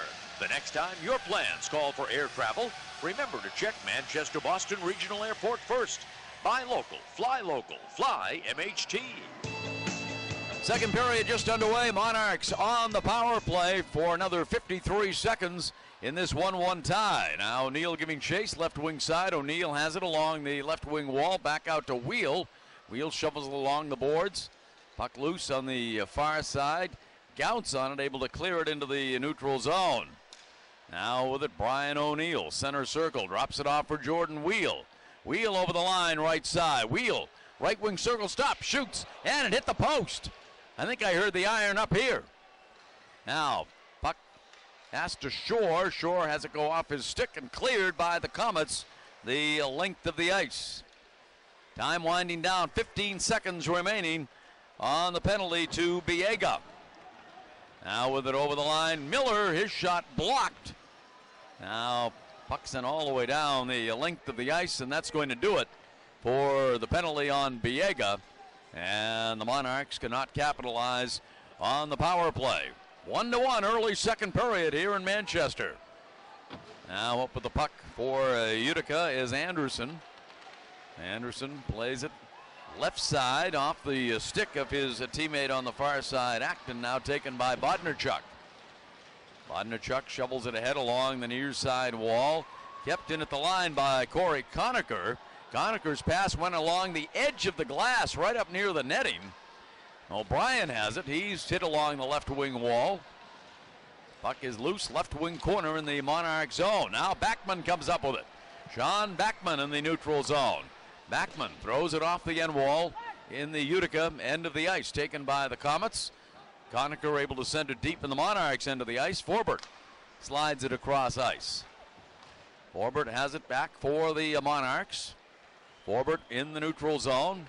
Forbert backhands it off the right wing wall, giving chase is Huskins. Ken Huskins and Forbert tied up, and the trapezoid off to our left behind Markstrom. Now stolen in the neutral zone. Vandergulik backhands it into the trapezoid. Wrapped around the wall into the left wing corner. Now Utica comes away with it. Over the line, left side. Quick shot goes wide of J.F. Berube, taken by Friesen. Auger drops it off for Miller. Colin Miller starting out of his own end. Miller's pass off the stick of Crescenzi. Now on it. Utica over the line. Broken up by Miller. Crescenzi in the neutral zone. Broken up by Biega. Now pass deflected. Biega collects in his own zone. Alex Biega drops it back in his own end. Now off the stick of Acton along the right wing wall. Knocked away by Bodnarchuk, and up with it is Adrian Kempe. He drops it off for Andrew Bodnarchuk in his own zone. Slides it across to Colin Miller. Now off the stick of Kempe behind the net, played by Markstrom. Wraps it around the wall. Kempe has it go off his stick, cleared to the neutral zone by DeFazio, and tracked down by Loverty in his own end. Loverty with it, plays it ahead to Forbert. Forbert at center ice, plays it deep in the Utica zone. Puck comes into the trapezoid, and on it Clendenning throws it out in front in the slot, kept alive by Loverty at the line. Now Kempe has it left wing side in the Utica zone. Drops it off for sure, stolen away by the Comets. Now on it Forbert in his own end. Slides it across for Loverty. Now O'Neill can't come up with it. Swept in by Gauntz. Behind the net, Berube leaves it for Loverty. A lot of that nervous energy that Sean Backman talked about has really dissipated. Both teams much calmer here to start this second period of play. We are seeing some turnovers, though. Now with it is Brian O'Neill. O'Neill between his legs, a pass to Wheel, but Wheel's pass knocked down in the neutral zone. Now collected by Forbert, shovels it ahead to O'Neill. Center ice, O'Neill collects. Over the line to Mersch. Mersch slowed down along the right wing wall, but gets it off to O'Neill, right circle. O'Neill goes to the backhand, broken up in the slot, cleared to the neutral zone by the Comets. Knocked down at the line by Miller. Plays it back to Gravel. Now puck loose, thrown into the right wing corner in the Monarchs end of the ice, taken by Miller. Colin Miller starting out of his own zone. Miller's pass to Michael Mersch, backhands it ahead. Now puck comes deep into the Utica end of the ice. Backman battling there along the end wall. Now Utica with it, trying to get away from the forecheck of the Monarchs. Shot by Dowd, blocked in the right wing circle. And the Comets come away with the puck in the neutral zone. Now over the line, going down in the left wing circle was Virtanen, but the Monarchs come away with the puck. Puck sent deep into the Utica end of the ice, tracked down by Biega. Biega takes it behind his own net, starting out of his own zone. Now off the stick of one of his teammates, Loverty collects to Bodnarchuk. Neutral zone, Auger with it. Auger taken to the wall by DeFazio. Long drive in on Markstrom, made the save. Bissonette out there. That shot by Crescenzi as he battles behind the cage. Monarchs looking for this line to give him some energy. Biss with it, throws it out in front and smothered. Far post by Markstrom. And we get a stoppage with 14:22 to go in the middle period, tied at 1. Yeah, again, not much to choose between these two teams. That's the feel that we're definitely getting down here at ice level. You see both teams have their spurts. Both teams have their times of sustained dominance as Miller is engaged with Coron as he comes off the ice. So yeah, there's a lot going on down here, but still, a little calmer here to start this second period of play. The building was so electric to start the first, and that energy really had both teams flying at the gate. Face off right circle to the left of Jacob Markstrom, who has been the man for these Comets in the postseason. Now Zaleski comes away with it. Zaleski in the neutral zone, gains the line right side. His drive goes wide of Berube. Far side O'Brien. Zach with the rebound. Zach plays it in off the right wing wall. Still no Jeff Schultz, by the way. Looks like the Monarchs going to probably have to go with 5D throughout the rest of this one. Land away in the Utica end of the ice. Kent Huskins loses it. Hamilton went down. Now back out to Gravel. His drive saved by Markstrom. No puck luck there. That was left right out in the slot area, but cleared out of harm's way by Clendenning. Icing called against the Comets with 13:42. He actually didn't have to ice that puck, and he had some time and space to skate that puck or transition it on out, but he panicked in that instance because he felt like there should be some pressure given that the puck was loose out front of the netminder and out front of the net. Face-off will come in the right wing circle to the left of Jacob Markstrom, native of Sweden. Backed up by Joachim Eriksson, also out of Sweden. And he's certainly lived up to the billing so far, has Jacob Markstrom. Face off, right wing circle. In the Utica zone, wrapped around the wall by Huskins. Now in the neutral zone, puck comes deep into the Monarchs end of the ice, tracked down by Forbert. Forbert plays it ahead, neutral zone. Mersch sends it deep into the Utica end of the ice. Anderson on it behind his own net. Drops it off. Now forechecking there is a wheel, but Utica manages to get it into the neutral zone. Over the line, left side, now played in front. And no Utica player there to collect. Jordan Wheel has it far side. He's bumped along the wall by Shinkarik. Now with it, Mersch over the line right side. Tried to hit Forbert, but it went off his stick. Poked into the neutral zone. On it, Wheel at center ice. Plays it back in his own zone for Gravel. Loverty, center ice with it. Gains the line, plays it right side. On it now is O'Neill. O'Neill goes down along the end wall. And the puck taken by the Comets in their own end. Sanguinetti plays it back to Anderson. Now Conacher pokes it off the end wall, collected by Loverty for Gravel. Far side on it, Backman ahead to Dowd in the neutral zone. Dowd backhands it into the right wing corner, puck loose along the end wall. In the Utica zone, dug out by the Comets. Played ahead to Conacher, sweeps it across ice. Far side, now on it, Grenier. Grenier left wing side with it. Back up top it goes. Corrado's drive goes off the end wall. Rebound taken by Dowd on the far side. Dowd plays it ahead, right wing side for Backman, a drive, and that goes high and wide. Corrado looked like he got a stick in on that. Now thrown out in front by Vandergulik, but it's skated away by the Comets. With it over the line, Virtanen. Virtanen with it, bumped by Miller. Virtanen still has it along the end wall. Conacher pokes it into the corner. His pass deflected, kept alive by Friesen. Drops it off behind the net. On it now is Conacher. Conacher along the right wing wall.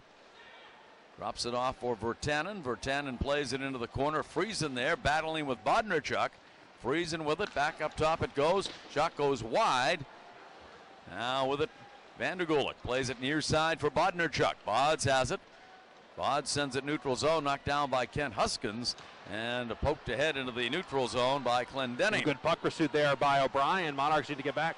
Zaleski with a drive that's deflected off the end wall, taken by Kempe.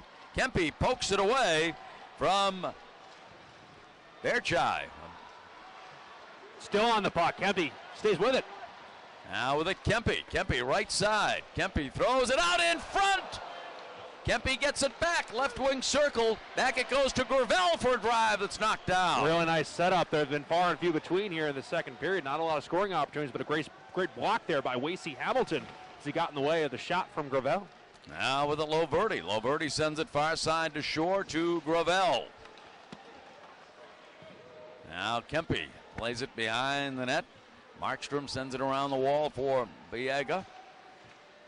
Played ahead by the Comets, and that's going to be icing against Utica. And we'll face it off in the Comet zone. Yeah, here in this second period of play, there's just not been a lot of offense. Guys getting in the way of shots, guys selling out to make sure that the puck doesn't get on through to the net. And both teams really committed to clamping down in their own end here in this second period of play. Face off will come in the left wing circle to the right of Jacob Markstrom. 14 shots for the Monarchs and 8 for the Comets.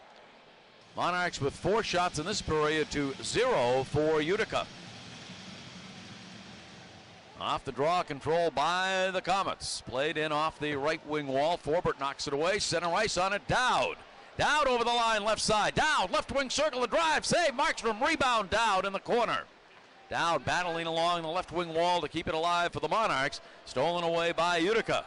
Sent into the neutral zone. Over the line, left side. Quick shot in. Kick save by Berube. On the shot from the left wing side by Shinkarik. Now with it is Miller in his own end for the Monarchs. Center ice, Auger. Auger at the red line, backhands it into the Utica zone. Markstrom wraps it around the wall, kept in by Auger. Auger battling along the end wall and the trapezoid for the puck. Comes far side and cleared by the Comets into the Monarchs end of the ice. 9.5 minutes to play here in period number 2. We're tied at 1 apiece. Here's Bodnarchuk with it. Bods has it.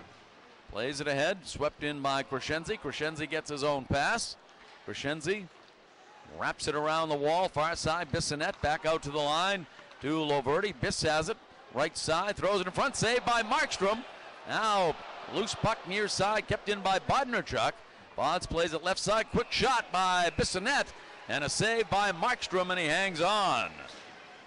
9:01 to go here in period number 2. Monarchs 1, the Comets 1. We will take a 60-second break right here on the ESPN New Hampshire Monarchs Radio Network. Manchester Subaru is New England's largest volume Subaru dealer. Come check out the all-new Subaru 2015 Outback, starting at $269 per month. Don't forget about the family favorite vehicle, the Forester, getting 32 highway miles per gallon. If pricing is your goal, Manchester Subaru will never put you in the penalty box. Call them today at 888-223-7455 or visit them on the web at manchestersubaru.com. Test drive a Subaru and receive 2 tickets to any Manchester Monarchs home game. Doctors Richard and Jeffrey Vachon of Vachon Dental are members of the dental team for your Monarchs. Serving Manchester and surrounding towns like Bedford, Hooksett, Goffstown, and Auburn, Vachon Dental offers a wide range of services for your family. If you require dental treatment, want a brighter smile, or need tooth replacement, they can help. Staff members are experienced with current techniques and technology to improve your smile easily and comfortably. Call 603-627-2092 to schedule an appointment or visit them online at vachondental.com, where kings are crowned. Monarchs with 7 shots in the period. The Comets with only 1. J.F. Berube kicked that one aside. Got to give a shout out to our guy, Bailey, or our Lion, Bailey, sitting out, chilling, and his posh penthouse, sitting along the Santa Monica Pier, staring down on that Ferris wheel going around there. Shout out to Bailey. And still bright sunny skies here in Manchester. Now quick shot, Gravel went just wide, kept in by Kempe. Back out to Gravel at the line, shot through a screen, save, Markstrom, loose puck. Fabulous save, incredible save. The puck was right there, it was there for O'Brien. Markstrom robbed him. Now Kempe's shot is deflected out of play. He looked like he was down and out on that play, and O'Brien on the doorstep. We'll see if we get a replay on it, but that was an incredible save from Jacob Markstrom. 8:46 to go. The 18-year-old talking with Zach O'Brien about how to do things better on the next shift. And there's the replay right there. O'Brien there. Markstrom sprawling, filling the net again. That big body. He didn't give O'Brien anywhere to shoot. Extending the arm that time and making the stop with the arm as O'Brien let it go. A great reflex save from the sprawling netminder. Face-off right circle to the left of Markstrom, and he has been the difference here tonight without question. We're tied at 1 apiece. JF's been good too. JF called upon, really not here in this second period, but back in the first period, he made a couple of big saves. Particularly one, Monarchs were shorthanded, went in the other direction. They came back in on him and made a very nice stop. So both goaltenders have been called upon to make big saves, and they have. Over the line, right side, DeFazio sends it into the left wing corner.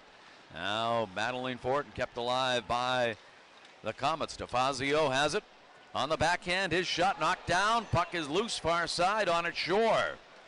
O'Brien in the neutral zone with it. Zach was just robbed by Markstrom.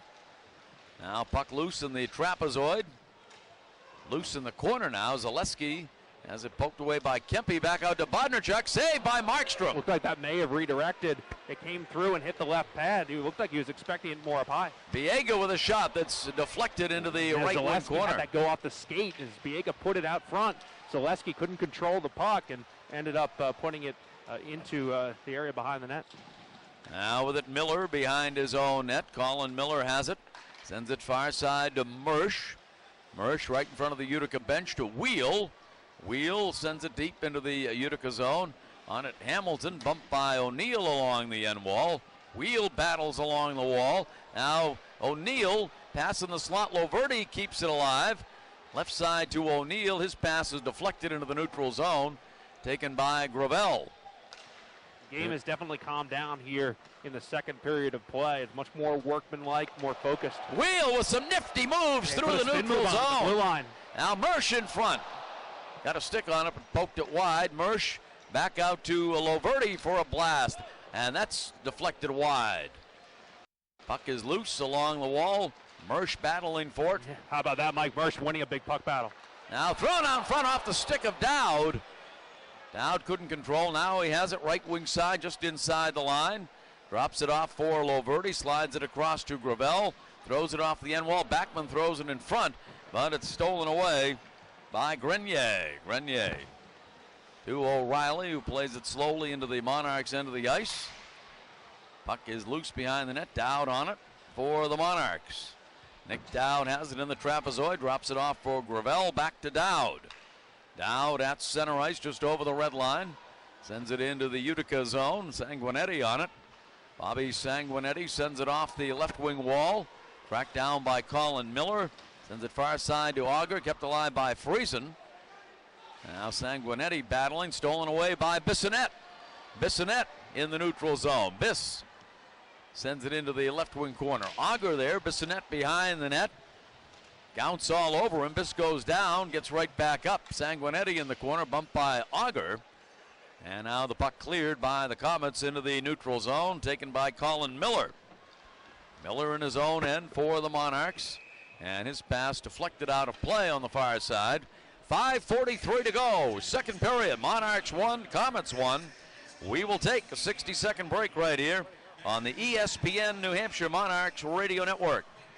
There is no better time to transfer to Southern New Hampshire University than now. Transferring doesn't need to be complicated. Students can transfer up to 90 credits, saving you time and money without sacrificing your education. Thinking about attending SNHU on campus this fall? Then come to our Express Admission Day, held every Friday in May. Visit, apply, and receive your admission, scholarship, and credit evaluation decision on the spot. Visit snhu.edu/transfer or call 603-645-9687 to register. Manchester Oral Surgery. Treat your Manchester Monarchs for their mouth, face, and tooth injuries. Dr. Mark Hochberg and Dr. Mark Abel can remove your wisdom teeth or place dental implants. Advances in technology like our cone beam CT scan and state-of-the-art infused bone grafting allows Drs. Hochberg and Abel to work with your dentist to replace your missing teeth without the need for removable dentures. Go where the Monarchs go to treat their injuries. Drs. Hochberg and Abel can be reached at www.manchesteroralsurgery.com or by calling 622-9441. 5:43 to go in a rapidly paced second period here at the Verizon Wireless Arena. 1-1 your score. Brian O'Neill with the goal for the Manchester Monarchs and Sven Berchi with the goal for the Utica Comets. Puck knocked down by Utica, neutral zone. Played ahead, knocked down by Gravel. Now on its shore, puck is loose right in front of Chris Ryan across the ice. Now center ice, Acton at the red line. Throws it in on Berube, sends it far side. Forbert on it for Zach O'Brien. O'Brien's pass broken up by Acton. Now Shore on it, center ice. Nick Shore.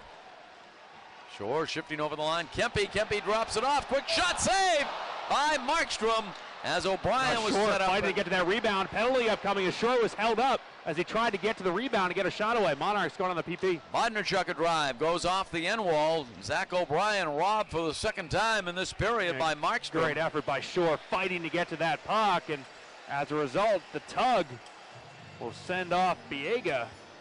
The Monarchs head to the power play. This one will come at 15:07 of period number 2, tied at 1. As Alex Biega, who played for Ted Donato at Harvard, goes to the box. But Biega has seen AHL service with Portland and Rochester as well as Utica. Face-off right wing circle. Biega also played 7 games this year with the parent Vancouver Canucks. So the Monarchs on the power play in this 1-1 tie. Shore, Mersch, and O'Neill up front. Wheel and Miller on the points. Off the draw, puck taken behind the net, wrapped around the wall by Clendenning, kept in at the line by Colin Miller. Now Shore drops it off in the corner for O'Neill. Back to Shore, side of the left wing circle. Shore plays it down low to O'Neill. To Shore. Shore cycles down low for O'Neill. Now puck loose in the corner, dug out by the Comets, and Gounce able to backhand it all the way down the length of the ice. Monarchs on the power play. Wheel with it, starting out of his own zone.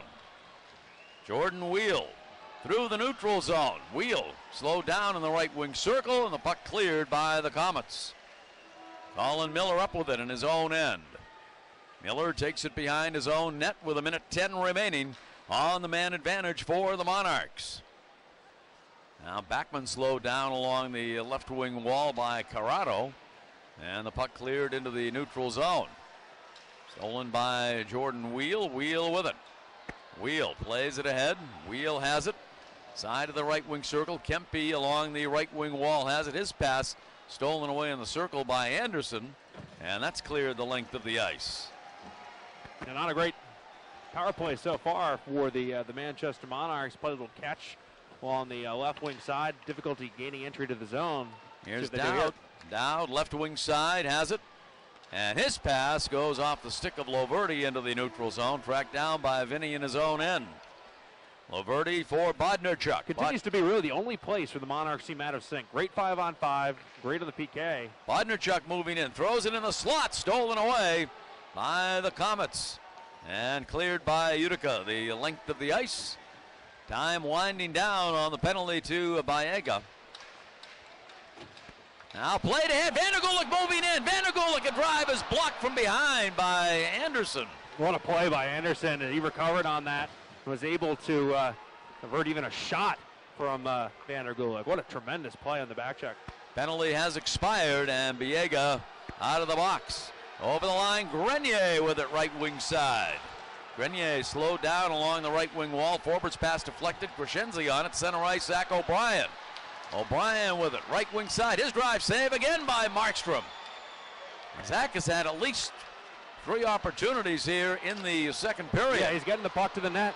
Here they come, 2-on-1. Grenier, a drive and a great glove save by Berube. There's the save of the game right there by J.F. Berube on Alexander Grenier from the left wing circle. Yeah, JF's got his smart bug on inside his helmet. He's like, Kenny, you're giving all the love to Markstrom. How about a little for me? That was an incredible save from J.F. Berube, and that's the second time in this game where he's made a save when the Monarchs really needed him to make it. And there have not been a lot of odd man rushes or good opportunities for the Utica Comets, but when there have been, JF has made big-time stops. And head coach Mike Stothers has said the Monarchs are not a team in which the netminder needs to steal games for them, but JF is trying to steal this one for the Monarchs. Face off left circle to the right of Berube. Off the draw, Conacher with it. Conacher down low. Conacher a drive deflected away by JF, kept in by Biega. Biega drops it off in the corner for Conacher. Now with it. Conacher with it in the right wing circle. Turnaround shot goes wide. The rebound goes into the neutral zone. Biega on it. Now pass knocked away by Mersch. Giving chase Biega. Biega has it stolen away. Now Utica collects in front. Sent into the neutral zone. And went up on the Monarchs bench on the far side. So play comes to a halt. With 1:42 to go in the second period. 1-1 the score in this one as we approach the end of period number 2. And we talked about it in the first period as well, that JF has wanted to be more mentally sharp in these last couple of rounds. And when the puck is not in his zone, when he's not facing a lot of shots, he's been doing some things to try to keep more mentally sharp in the game. And really we saw evidence of that on that play, as JF has only faced, to my count, 2 shots in the second period of play. And he was really tested. A fabulous glove save there. That would be correct. Only 2 shots for Utica here in period number 2 thus far. For the Monarchs, 12. But we're tied at 1. It's been a very workmanlike period for the Monarchs. They've gotten really good zone time and created quality opportunities, but have not capitalized. Kempe pokes it ahead, knocked down. Sanguinetti plays it ahead to DeFazio, stolen away by Shore, plays it off the right wing wall. Auger giving chase with Anderson. Anderson comes away with the puck along the end wall, plays it behind the net to Sanguinetti. Sanguinetti plays it into the neutral zone, shifting over the line, now in the slot, shot goes wide by Friesen over the net. Back out to the line to Glendenning, drops it off for Huskins, his shot through a screen goes off the end wall. Puck is still loose in the trapezoid. Berube tried to freeze the puck, and now Sean Backman getting involved. Backman not happy with the contact he made with JF while he was down. Dowd talking to Zaleski as well. Backman's stick was being held and finally able to free it up. 40.9 seconds remaining in period number 2. 1-1 is your score. Ryan O'Neill with the goal for the Monarchs, his 10th of the postseason. And Sven Berchi with his 7th of the postseason for Utica. Sven Berchi. You like that one? I do. I'm just practicing, that's all. I don't have it quite down yet, but we're trying. Face off left circle to the right of Berube. 40.9 seconds to go.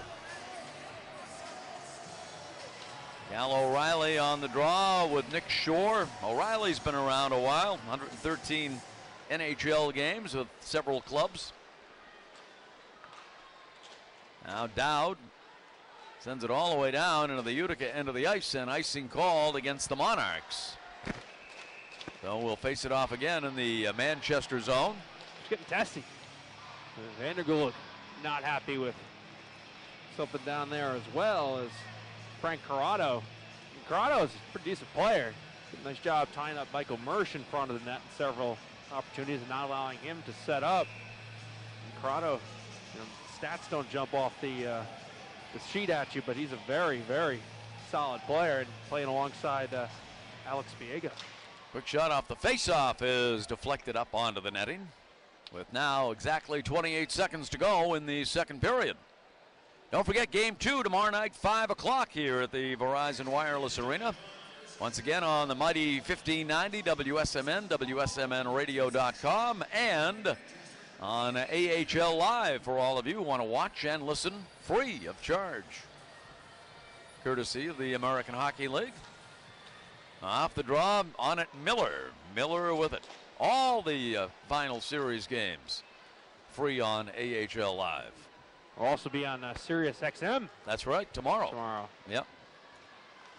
The NHL Network now with it is Conacher. Saved by Berube. Gets that with the right pad. It's been a great second period for JF. He's only faced 3 shots, but 2 of them have been really high quality saves. And it's going to do it. And now Wheel runs into a Utica Comet right in front of the bench. He's a big boy. Yeah. He's 6'4", not all that thick, but he uses his size and strength out there well on the ice, and the Monarchs get frustrated by him. So no scoring in that second period. Shots on goal favoring the Monarchs. The Monarchs with 12 shots on goal in period number 2. And Utica with only 3, but on 2 of them, J.F. Berube had to make sensational saves. So the second period has come to an end here at the Verizon Wireless Arena, tied at 1 apiece. Chris Ryan downstairs, standing by with Chris Height. Yeah, thank you very much, Ken. And so far this one's been pretty fun. A lot of great energy in the building tonight. I thought a really good second period for the Monarchs. That nervous energy seemed to come out after the intermission, and you guys had a solid period and were able to settle down in the zone. JF made some huge saves, only allowing 3 shots. I thought a good second. Yeah, for sure. I think we had some good momentum. We got a lot of chances and some pretty good opportunities, and JF shut the door when he needed to. How about the atmosphere here tonight? How much does that help the boys? Sean Backman is mentioning the fact that this is why they wanted home ice, and certainly a great effort by everybody to make sure that there's good energy here tonight. Well, for sure, the fans are huge. Whenever you play at home, you want to have that energy and feed from the fans, and they've been great so far. Jeff Schultz, who went down in the first period of play, has not returned. Any update on him? He will not return.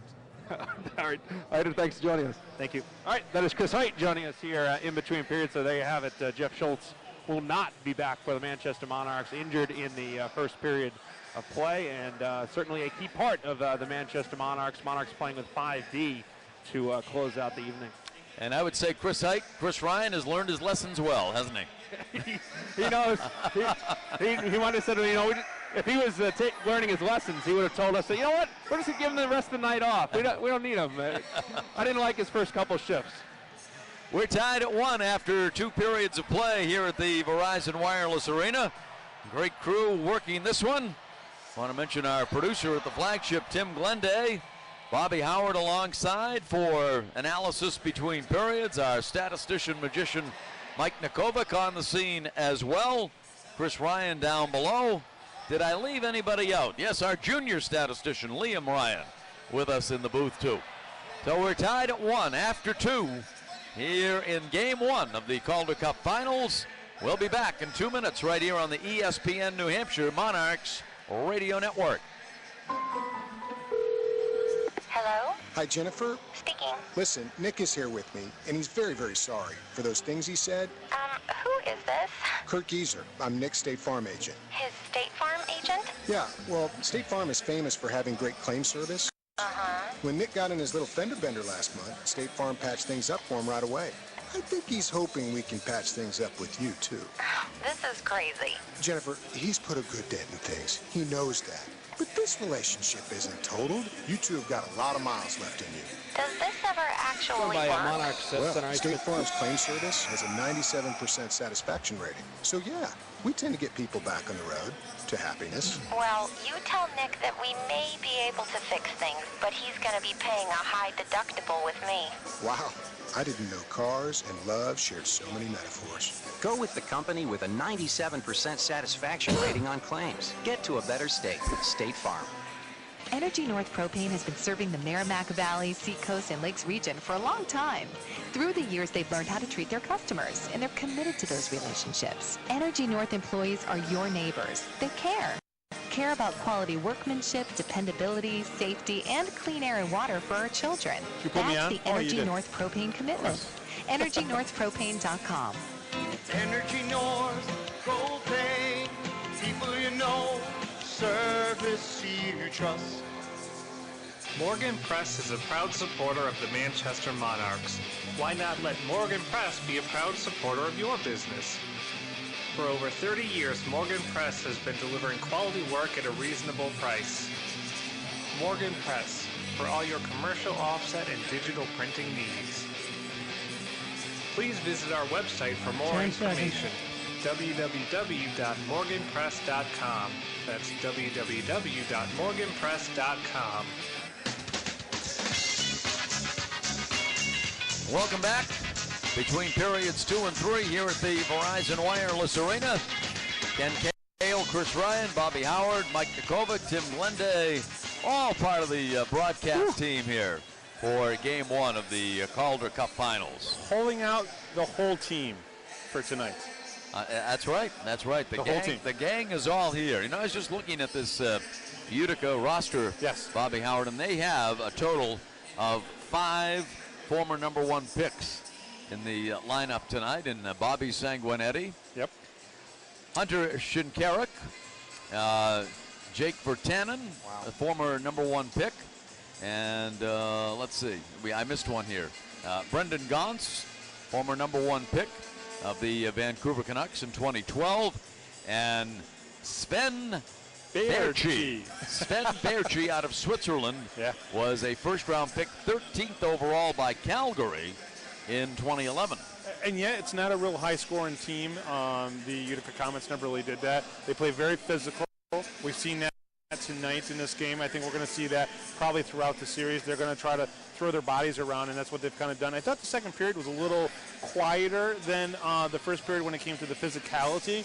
But one of the things that the Comets definitely did was they started to take advantage a little bit of maybe the Monarchs not playing their game that much in the final stages of that second period, and J.F. Ruby had to really put, I mean, he had to put the game and the team on his back a little bit and made two very outstanding saves, probably in the last, 3 minutes of the game? Exactly, yeah. Only called upon to make 3 saves in the entire period, but 2 of them were outstanding stops. Yeah, well, one was with the glove save that I think got every single person here stood up and cheered for it. That was a great save by him, but just I think if Utica's going to slow down a little bit and not be as physical, that's actually a benefit for the Monarchs, because I think they'll make the adjustment to that and then start getting their game rolling and getting those shots on Markstrom from all angles, and that'll help create goals right there. That is the voice of Bobby Howard, and if you want to hear that voice, you know what, folks? You can hear it virtually anytime you want on the Power Play post show. In fact, anytime you want to go online to pppshow.net. Yes. You can hear Bobby's dulcet tones interviewing the greats of the American Hockey League. Well, what we did 2 weeks ago was we had Michael Mersch on just after the Wilkes-Barre series was over with, and then this week we had Frank Corrado from the Utica Comets, a very good defenseman for them on the show, because I wanted to be able to talk about the defensive side of this game, because for the Monarchs and for the Comets, that's the type of game they're going to play, is a very defensive game, and already right now we're seeing a 1-1 game. That fits into the way the Comets like to play. And that's not really the way that, I mean, the Monarchs can play a 2-1 game and win a 2-1 game. We saw that in Wilkes-Barre and everything. It's just not usually how they roll. They like to score 3 or 4 goals. It makes them feel comfortable, makes you feel comfortable as well. So it'll be very interesting to see how this third period goes. Will we see a first period physical game, or will we see more of the quiet, kind of letting the game play out that the Monarchs usually like to do? Now, the Monarchs are a very physical team, but they don't get into the scrums as much as maybe the Utica Comets like to. Utica, they have been all over the map in their trip to the Calder Cup Finals. In the first round, they defeated the Chicago Wolves 3-2 in the Windy City, and then in the second round, ousted Oklahoma City from the playoffs and the league 4-3. And in the final series, the Western Conference Final, they defeated Grand Rapids in 6 games. So they've had a lot of air travel. Right. We're never going to see a plane here in the postseason. The Manchester Monarchs have done all bus trips. I'm not saying that's a bad thing, because quite frankly, I would prefer our travel to theirs. But Utica's been used to the travel all season long. They're obviously in the Western Conference, and everything, but they realistically are in the eastern half part of the United States. They're in the New England part of the United States. Upstate New York is really where they're located, and so they're used to the travel. They're used to going around. Listen, they were in the Midwest twice, and they were down in the Southwest once for these playoffs, but they've been used to that all year long, so I don't think that affects them at all. And I just think really it comes down to is what adjustments are the coaches going to make, because these two teams defensively and offensively match up so well, because one's so good at offense, one's so good at defense. I think it's going to be the adjustments by the coaching staffs on either side. We have to take a break. 1-1 after 2 periods of play. Coming up, Chris Ryan will be chatting in a pre-recorded interview with Nick Shore when we continue right here on the ESPN New Hampshire Monarchs Radio Network. Checking air travel options? Check Manchester Boston Regional Airport first. Check MHT for easy access, affordable on-site parking, free Wi-Fi, and access to the Centrix Bank Business Center. Check MHT for non-stop jet service to Atlanta, Baltimore, Washington, Charlotte, Chicago, New York, Orlando, Philadelphia, Tampa, Washington National, and more. The next time your plans call for air travel, remember to check Manchester Boston Regional Airport first. Buy local, fly MHT. JD's Tavern, a great place before a game or after work. It's the place to go when attending a hockey game or any event at the Verizon Wireless Arena. JD's Tavern and the Radisson Hotel, downtown Manchester is it. If you're looking for a place with a creative menu, including oversized sandwiches, delicious soups, fantastic burgers, and great salads, then look no further than JD's Tavern. Heading to a Manchester Monarchs game? JD's Tavern just across from the arena on Elm Street. Take a break from the ordinary and try the extraordinary. Stop into JD's for your next business lunch, after work, or a great night out with friends. Enjoy entrees like braised short ribs, grilled New York sirloin, and fresh catch of the day. Classic designer burgers, grilled flatbread pizza, and artisan cheese boards using locally sourced food. JD's comfortable decor reflects the old mill architecture of the Manchester Historic Mill Yard. Before or after the game, for lunch or dinner, or just a fun night out with friends, try the upscale tavern, JD's Tavern at the Radisson Hotel, downtown Manchester. Manchester Subaru is New England's largest volume Subaru dealer. Come check out the all-new Subaru 2015 Outback, starting at $269 per month. Don't forget about the family favorite vehicle, the Forester, getting 32 highway miles per gallon. If pricing is your goal, Manchester Subaru will never put you in the penalty box. Call them today at 888-223-7455 or visit them on the web at manchestersubaru.com. Test drive a Subaru and receive 2 tickets to any Manchester Monarchs home game. 1-1 Monarchs and the Comets after 2 periods of play. Shots 22 for the Monarchs, 11 for the Comets. Earlier today, Chris Ryan had a chance to chat with Monarchs center Nick Shore. Joined by Monarchs center iceman Nick Shore. It's been obviously a great, fun postseason run now here in the Calder Cup Finals. And just talk about the season for you. Obviously, half the year with the Monarchs, half the year with the Los Angeles Kings. And this has been a really great development year for you, seeing all aspects of hockey, obviously at the NHL level, and here, gaining some postseason experience and figuring out, what that postseason is like and how you go about having success. Yeah, certainly. We've been on a good run here since we started the postseason, and I think we really set ourselves up, working through that entire regular season, earning home ice and everything, and that's paid off in the playoffs so far. So, we're looking forward to opening up in front of our fans here tomorrow night, and just excited to get it going. Coach Stothers mentioned the fact that you've been really good throughout the course of this postseason, but you've started to kind of hit the stride of Nick Shore that we remember from when you're having success before the call-up. Do you feel like this is you're playing at a top level right now, and personally? Well, I think anytime at this year you got to bring your game every single night, and I think when we have everybody clicking on any given night, it's going to give us a great chance to win. So we're just going to try to stick to our game, and Utica's a really good team, but we feel confident that if we play like we can, we're going to have a really good chance to win. Is the biggest key the skating? And when this team skates, you guys are very difficult to play against. And also, you're obviously focusing on the unknown, which is Utica at this point, where we haven't seen them play, obviously, and how they match up with you guys on the ice. But can you feel that you guys can dictate things and tempo based upon, and no matter who you play? Yeah, we like to skate. Up and down the lineup, we play fast, and we have a lot of guys that use their speed really well. So, like you said, it's going to be a little different having not played Utica all year. But that's what these last couple of days have been. To recover, get ready for this, and study a little bit. So, like I said, we're just looking forward to it. When you look at the guys you're playing with right now, Zach O'Brien can play on any line and have success and makes everybody better. And Adrian Kempe, really has come along over the last really couple of weeks, couple series. Seems to have found himself. Talk about those guys and the attributes that they bring and how they complement you. Yeah, I've loved playing with both of them. I've played with Obes for almost the better part of the year, maybe year and a half now. So, he's a phenomenal player. He's really smart, does a lot of little things well, and and he's great to play with. And then Kemp's has done a really good job since being here. Brings a lot to this team, different edge that we might not have had before. He's really dynamic, smart player as well. So it's good to play with those guys. And final thing, when you look at the Monarchs overall, it seems that this is a great team structure, and the Kings obviously have that as well, where the 5 guys on the ice play completely as a unit. There's a focus, obviously, on forwards and deep pairings, but it seems like that's the biggest and most significant part, is that there is a cohesiveness where one guy knows where the other guy is going. D-men can pinch down low, forward cycles up top. It seems that everything is very, very cohesive, and there's a chemistry no matter who is on the ice, whether it's guys you're familiar with or not. Yeah, it's just, I think that comes with trust. I think guys know where each other are going to be, and we like playing as a 5-man unit.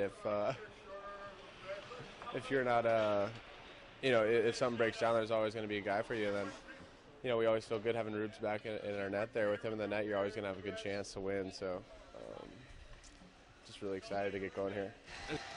Nick Shore with Chris Ryan. 1-1 your score, Monarchs and the Utica Comets, as we get set for third period action in Game 1 of the Calder Cup Finals. Don't forget Game 2 here tomorrow night. Face-off time 5 o'clock, and good seats remain for tomorrow night's contest here at the Verizon Wireless Arena. Coming up in 2 minutes, third period action. Monarchs and the Comets tied at 1. on the ESPN New Hampshire Monarchs Radio Network. Manchester Subaru is New England's largest volume Subaru dealer. Come check out the all-new Subaru 2015 Outback, starting at $269 per month. Don't forget about the family favorite vehicle, the Forester, getting 32 highway miles per gallon. If pricing is your goal, Manchester Subaru will never put you in the penalty box. Call them today at 888-223-7455 or visit them on the web at manchestersubaru.com. Test drive a Subaru and receive 2 tickets to any Manchester Monarchs home game. Every day, kids playing sports suffer concussions. If a child isn't diagnosed and returns to play, their brain is vulnerable and an impact of minimal force can cause irreversible damage. It's called second impact syndrome, and it can result in attention deficit disorder, depression, and sometimes death. How can we prevent it? Coaches need to assess their players and prevent them from playing if they aren't reacting normally. We need to do baseline testing before kids participate. Then test the kids we suspect have had a concussion. If the results are different, they need to stop all activity and see a medical professional. Hi, I'm Andrew Bodnarchuk, defenseman for the Manchester Monarchs. I recently suffered a concussion in a game. Resting, completely stopping all physical activity was crucial to my recovery. Because I did, I was able to get back on the ice. No matter what your age is, when it comes to a concussion, safety first. Rest up and you'll be back before you know it. A message from the New Hampshire Orthopedic Center and the Manchester Monarchs.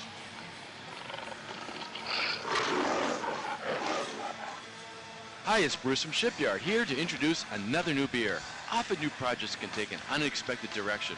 What started as a ginger beer evolved into gingerbread. We reformulated the beer and dramatically changed the spice profile. The next addition to the Pumpkinhead family, Gingerbread Head, was born. Of course, you will tell brown ale everybody with you take a molasses and clock. brown sugar, accented by clove, ginger, and cinnamon. I'm ready for the Gingerbread Head is ID. complex and spicy. And after Okie one dokie. sip, you can't help but taste gingerbread cookies. And you can't miss the Gingerbread Man tap handle at your favorite pub. Gingerbread Head is available through winter. Welcome back. We're just about set for third period action. You're listening to the mighty 1590 WSMN Nashua. It is exactly 8 o'clock. We're tied at 1 apiece. Jordan Wheel getting set to take the faceoff for the Monarchs against Cal O'Reilly of the Utica Comets, the top affiliate of the Vancouver Canucks. And they look like the Vancouver Canucks out there. Certainly do. Looks like the Los Angeles Kings and Vancouver Canucks battling. That it does. Now Mersch throws it in off the end wall in the Utica end of the ice. Mersch digging for it, throws it in front, knocked away. Mersch goes down in the slot. Shot by Loverty goes wide. Now Mersch keeps it alive in the right wing corner. Mersch with it. Along the right wing wall, drops it off for O'Neill. O'Neill in the trapezoid. O'Neill throws it out in front, went right through the slot, kept in by Loverty. Behind the net it goes to Mersch. Mersch with it. Left wing circle, backhands it in front, thrown away by Anderson. He threw it away in front. And the door is open, and Anderson will be headed in. So there you have it. The Monarchs will be going on the power play at the 37-second mark of period number 3, tied at 1. Monarchs. Huge power play right here, Ken. The Monarchs had a really good second period of play, but weren't able to score. The power play has not been great so far. Need to throw poised entries into the zone. Don't rush things. Make sure that the power play gets a solid setup when they gain the zone. But obviously they'd like to strike early with Nick Dowd in the faceoff. Monarchs now 7 for 53 in the postseason on the power play. Bodnarchuk plays it left side. Now pass deflected in the slot. It's loose and taken by Gounce. Sends it ahead to Hamilton, broken up by Bodnarchuk in the left wing circle. That's one thing that Brian O'Neill mentioned in the interview. Bodnarchuk's such a very good skater, a smart skater too. We've mentioned many times how he's able to close gaps. Now Dowd to Backman, moving in, goes off his stick, collects in the right wing corner. Backman in the corner to Dowd. Dowd with it, wraps it around the wall, far side to Jordan Wheel. Wheel hit Laverty, but in the neutral zone. Now the Monarchs have to clear. Dowd sends it back, center ice. Wheel gains the line left side. Wheel on the backhand, moving in through it, right through the blue paint. Netminder knocked it off. He used his right leg to knock the net off its moorings. Anderson in the box for closing the hand on the puck. Minute 12 remaining on the penalty to Peter Anderson. of the Utica Comets. 18:35 to go in the third period. We're tied at 1. Monarchs scored first at the 16-minute mark of the opening period. It took 61 seconds for Utica to strike on the power play. O'Neill with the goal for the Monarchs and Berchi for Utica. Face-off left circle to the right of Markstrom. No question that Markstrom has been Utica's MVP in this postseason. Shore gets it back to Wheel at the line. Wheel sends it along the end wall. Mersch digs it out. Puck loose out in front, but it's skated away. Save made by Markstrom as Mersch is able to get that one on the net. Right pad save. Now Gounce throws it off the left wing wall, taken by Wheel. Jordan Wheel. Center ice, plays it ahead to Shore. Shore backhands it deep in the Utica end. 40 seconds remaining on the power play for the Monarchs. That was a good entry that time for the Monarchs. Now with it, Miller along the right wing wall. Swept around the boards by Mersch to Shore. Shore back out to the line to Wheel. Now Shore, left wing circle has it. Shore back out to Wheel at the left point, skates the line, center point Wheel. His drive, saved by Markstrom. Now O'Neill has it in the trapezoid, plays it left side to Shore, throws it in front, Mersch! He shoots and scores! Michael Mersch from Nick Shore! It's a power play goal, and the Monarchs lead it 2-1. It all starts with a solid entry into the zone. Shore and O'Neill along the left wing side as they were able to seal off the opposition, get the puck in deep. Then the Monarchs were allowed to set up. They worked the puck around, they were very patient, and they capitalized. It's by far the best power play, best entry for the Monarchs of the game. And Michael Mersch back in the scores column. Wow, has he been incredible for the Monarchs. And again, the Monarchs create an opportunity and they bury the puck. It's his 12th of the postseason for Michael Mersch, and a great vision on the cross-ice pass by Jordan Wheel. Now has 2 assists in the game.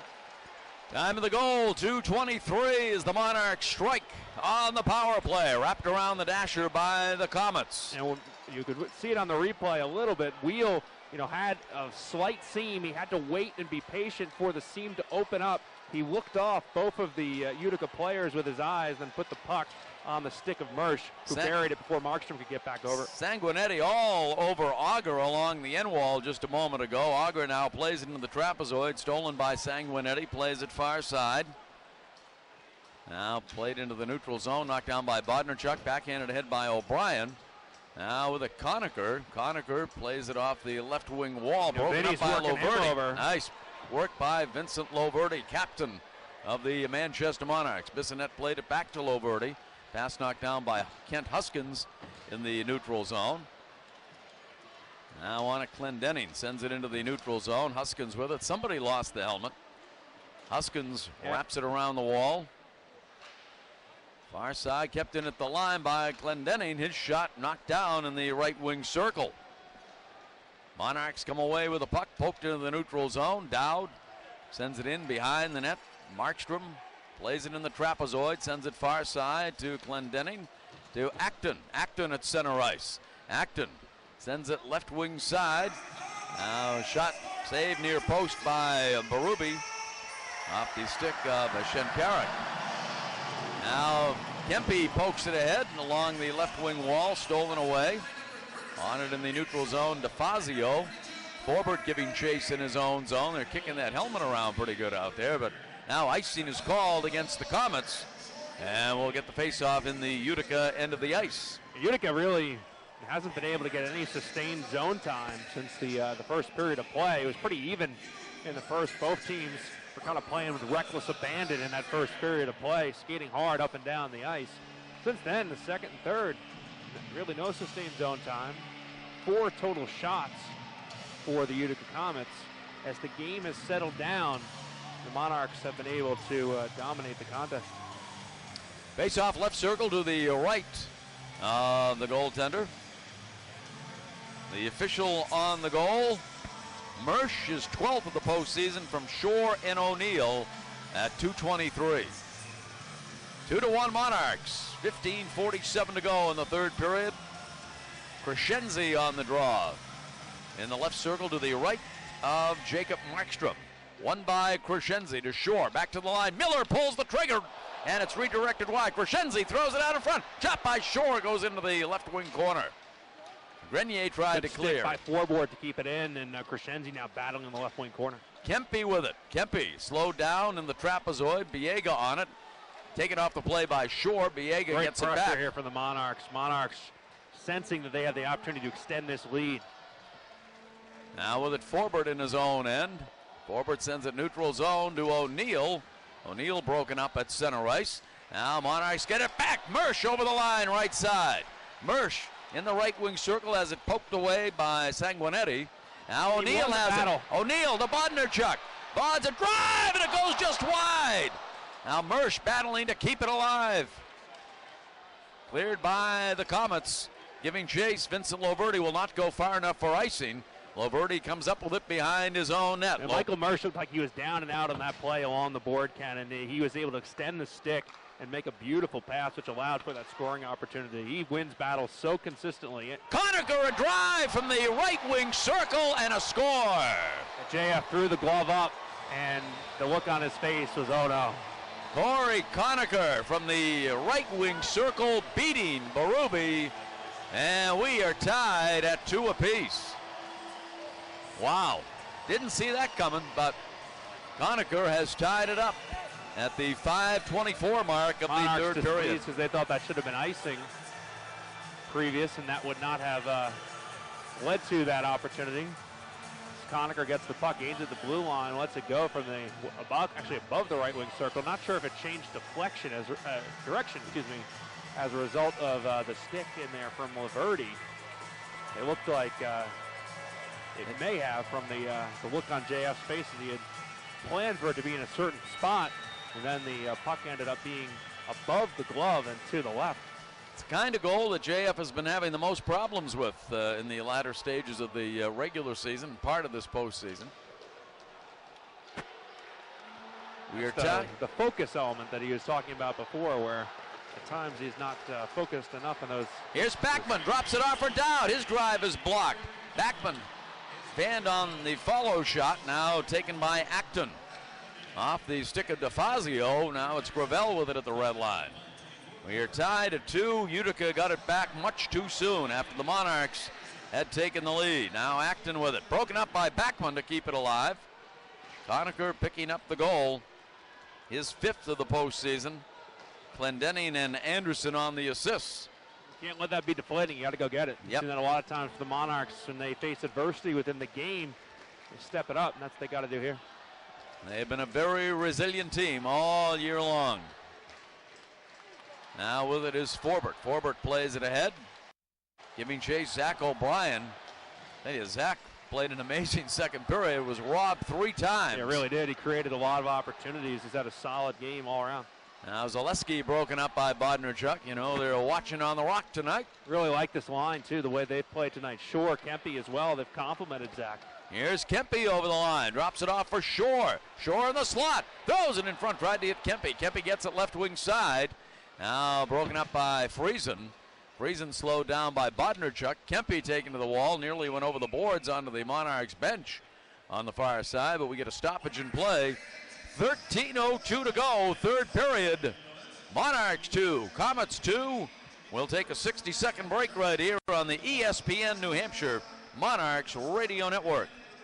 Dr. Joseph Sheehan, DDS, has been a dentist for your Manchester Monarchs since 2001. Specializing in family dentistry, Dr. Sheehan now offers the CEREC one-day crown system, where your crown is done in just 1 visit. Other services include prevention and treatment of all dental diseases, needleless laser dentistry, and promoting overall dental and oral health for all ages. Located in the Manchester Mill Yard at 155 Dow Street, Suite 401. Call Dr. Sheehan at 603-623-0641 to schedule an appointment. 623-0641. Morgan Press is a proud supporter of the Manchester Monarchs. Why not let Morgan Press be a proud supporter of your business? For over 30 years, Morgan Press has been delivering quality work at a reasonable price. Morgan Press, for all your commercial offset and digital printing needs. Please visit our website for more information. www.morganpress.com. That's www.morganpress.com. 13:02 to go here in the third period. 2-2, Monarchs and the Comets. Monarchs scored at this period at 2:23 on the power play. Mersch getting the goal, and Conacher tied it up for the Comets at 5:24. Off the draw, won by the Monarchs. With it is Miller. Miller, center ice to Kempe. Kempe sweeps it in behind the net, stopped by Markstrom. Markstrom wraps it around the wall on the near side. Kept alive by Miller at the line. Now on it, Anderson behind his own net. Bumped by Kempe. He goes down. Kempe keeping it alive for the Monarchs. Great effort by the rookie. Still tangled up with Anderson in the trapezoid. Here comes Zach O'Brien moving in. His shot deflected by Markstrom. It goes out of play. And finally, Kempe and Anderson get untangled. I've never seen it. Never seen it like that. The guys tangled up for that long while the play is going on. Actually, in the zone, Monarchs coming for a scoring opportunity. Got two guys. They're clawing at each other behind the net. Like the WWE down there. But not really. He's been really good. Yeah, and, he has. Obviously that one instance in which he was able to skate the ice with the puck on his stick, but he's been pesty. He's made some quality scoring opportunities. He's created several quality scoring opportunities, and overall, as I said, that line's been really good. Wheel and Hamilton on the draw. Wheel wins it to Gravel. Broken up at the line by Conacher. And up with it is O'Reilly. Ahead to Conacher. Conacher just outside the right wing circle. Now Huskins with it. His shot deflected out of play. With 12:17 to go in period number 3. Tied at 2. Both teams at full strength. Each team has a power play goal in this one. Face-off will come in the Monarch zone. Left circle to the right of J.F. Berube. 23 shots for the Monarchs, 13 for the Comets. As the top affiliates of the LA Kings and the Vancouver Canucks get together here in the Calder Cup Finals. Now turnaround shot by Virtanen and a save by JF. Taken by Shore. Center ice, Wheel. Wheel shifting over the line, right side. Wheel takes it behind the net, left wing side. Back out it goes to Forbert. Center point, his shot knocked down in front by the Comets. Taken in the neutral zone. Forbert to O'Neill. O'Neill pokes it ahead for Wheel right side. Wheel's pass behind O'Neill, taken by Bodnerchuk. His drive. Nice shot by Bods. Saved by Markstrom. So what at the net, there was some traffic, some Monarchs guys there. He shot it against his body momentum. And as this one goes off sides, he was moving in to his right. And now, Conacher going after Jordan Wheel along the right wing wall in the Monarch zone. It looked like after the stick was slashed out of the hands of Miller. Yep. Colin Miller pleading for a penalty, but it does not appear as if he's going to get it. Or get one called, I should say, against Conacher. So the face-off after the offside call will come in the Utica zone. Shore will take the face-off against Will Acton out of Lake Superior State. We'll try it again. False start on the face-off. 11.5 minutes to go in the third period. Shore and Acton on the face-off. Shore up front with Crescenzi and Auger. Miller and Bodnerchuk on defense right now for the Monarchs. Monarchs playing without Jeff Schultz, who was injured in the first period. Now Auger with it. Battling along the right wing board. Shore in the corner, trying to pry it free. Now Crescenzi able to send it to Shore behind the net. Shore on the forehand. Shore with it on the backhand. Shore with it, circles into the trapezoid, throws it out in front, loose puck, still loose, it is still loose, and now Markstrom dislodges the net. He had the puck and it looked like in his glove. You had a better angle than I did, but he looked like he was trying to fight the Monarchs off with his... I don't know. I don't know if he ever had possession of it, to be honest. It looked loose. The glove in the same spot. Let's see the replay. Here it is behind the net. Nice on the backhand is Shores. Mr. Shores played a great game, throws it out front. Kempe on the door, Crescenti on the doorstep. Yeah, puck was loose, Ken. You're absolutely right. And puck ended up trickling by the net as he dislodged it. Just threw it out front, and the glove was down. I think he may have thought he had it, or he was trying to sell the referee. Yep. Because again, I lost track of the puck. I just watched his glove. His glove just sat there straight. He kept it in the same spot. So I thought he had it there, but he did not. Puck was loose, and he knocked it off. And he knocked the net off. Yeah. All right. Well, apparently nothing is going to be called here. 11:05 to go in the third period. 2-2, Monarchs and the Comets. Dowd will take the draw. He takes it against Wasey Hamilton. Dowd up front with Vandergulik and Backman. Off the draw, Monarchs win it. Miller pulls the trigger and sends it wide of Markstrom. Kept in by Bodnarchuk to Backman in the corner behind the net. Dowd battling for the puck. Now Vandergulik pries it free. Vandergulik back out to Colin Miller. Miller throws it into the right wing corner. Vandergulik with it, side of the right wing circle. Now puck loose in the corner. Dowd battling for it there for the Monarchs. Vandergulik steps in. Puck thrown along the wall. Gaunt's able to send it all the way down to the Monarchs end.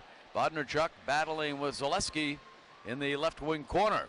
Now Gauntz has it. Great job winning that puck battle by Bodnarchuk. Got back, cleared him out, and was able to win it. Dowd sends it in behind the net. Wrapped around the wall by Markstrom.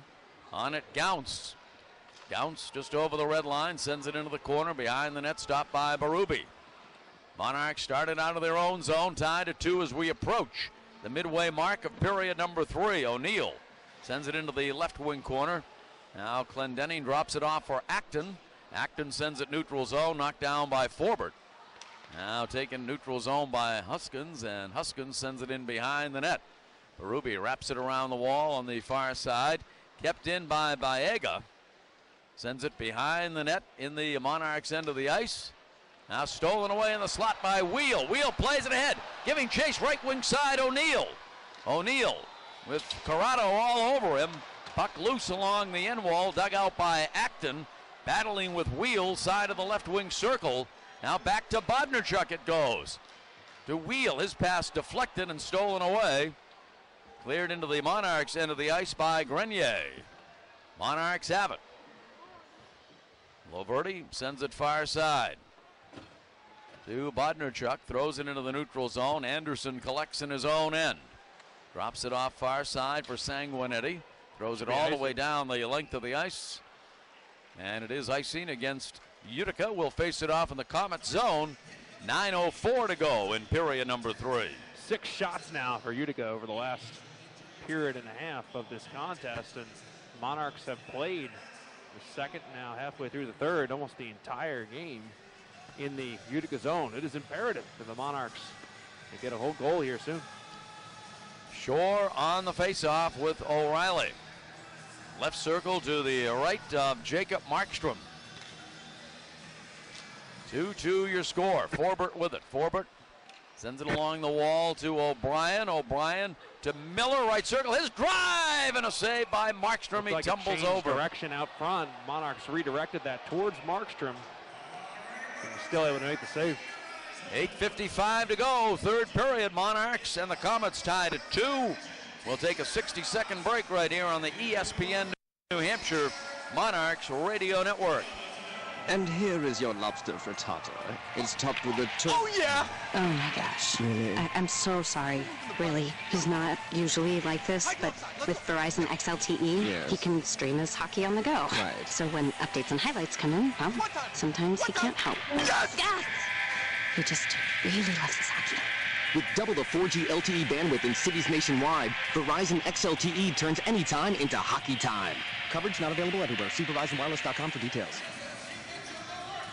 Manchester Subaru is New England's largest volume Subaru dealer. Come check out the all-new Subaru 2015 Outback, starting at $269 per month. Don't forget about the family favorite vehicle, the Forester, getting 32 highway miles per gallon. If pricing is your goal, Manchester Subaru will never put you in the penalty box. Call them today at 888-223-7455 or visit them on the web at manchestersubaru.com. Test drive a Subaru and receive 2 tickets to any Manchester Monarchs home game. Face off, right circle to the left of Jacob Markstrom. Shore on the draw with Hamilton. Shore wins it. Back to Miller. Pulls the trigger. Deflected off the left wing wall. Taken by Zaleski. Pass knocked down by Forbert in the neutral zone. Now with it, Sanguinetti in his own end. Center ice, Hamilton had it stripped away. 1-2. Now played into the Utica end of the ice.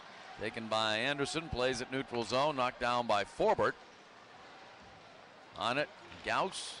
Shot from the right wing side goes over. Oh, wow. Crazy carry. It almost went in off the back of JF off the glass. Ended up going off the shoulder and beyond the net. That was scary. Now kicked at the line by Clendenning, taken by Shore. Shore sends it right side for Loverty. Loverty with it in the corner. Now Shore with it, sends it around the wall, far side for Vandergulik. Back out to the line to Bodnerchuk. Bonds to Shore in the trapezoid, throws it out in front. Vandergulik couldn't get a shot off. Backman has it left wing side. Back to Bodnerchuk at the line. Bonds sends it into the trapezoid, knocked down by Vandergulik. Now far side on it, Conacher for the Comets. Drops it off behind the net for Huskins. Huskins plays it off the near glass. Now Friesen with it. Friesen for Conacher, left wing side. His drive goes wide. Rebound kept in by Biega. Biega drops it off for Conacher. Conacher plays it behind the net. Now O'Reilly battling for it. Stolen away by Dowd. Behind the net. Now passing the neutral zone. Backman can't track it down. Corrado has it. Plays it far side. Now in the neutral zone it goes.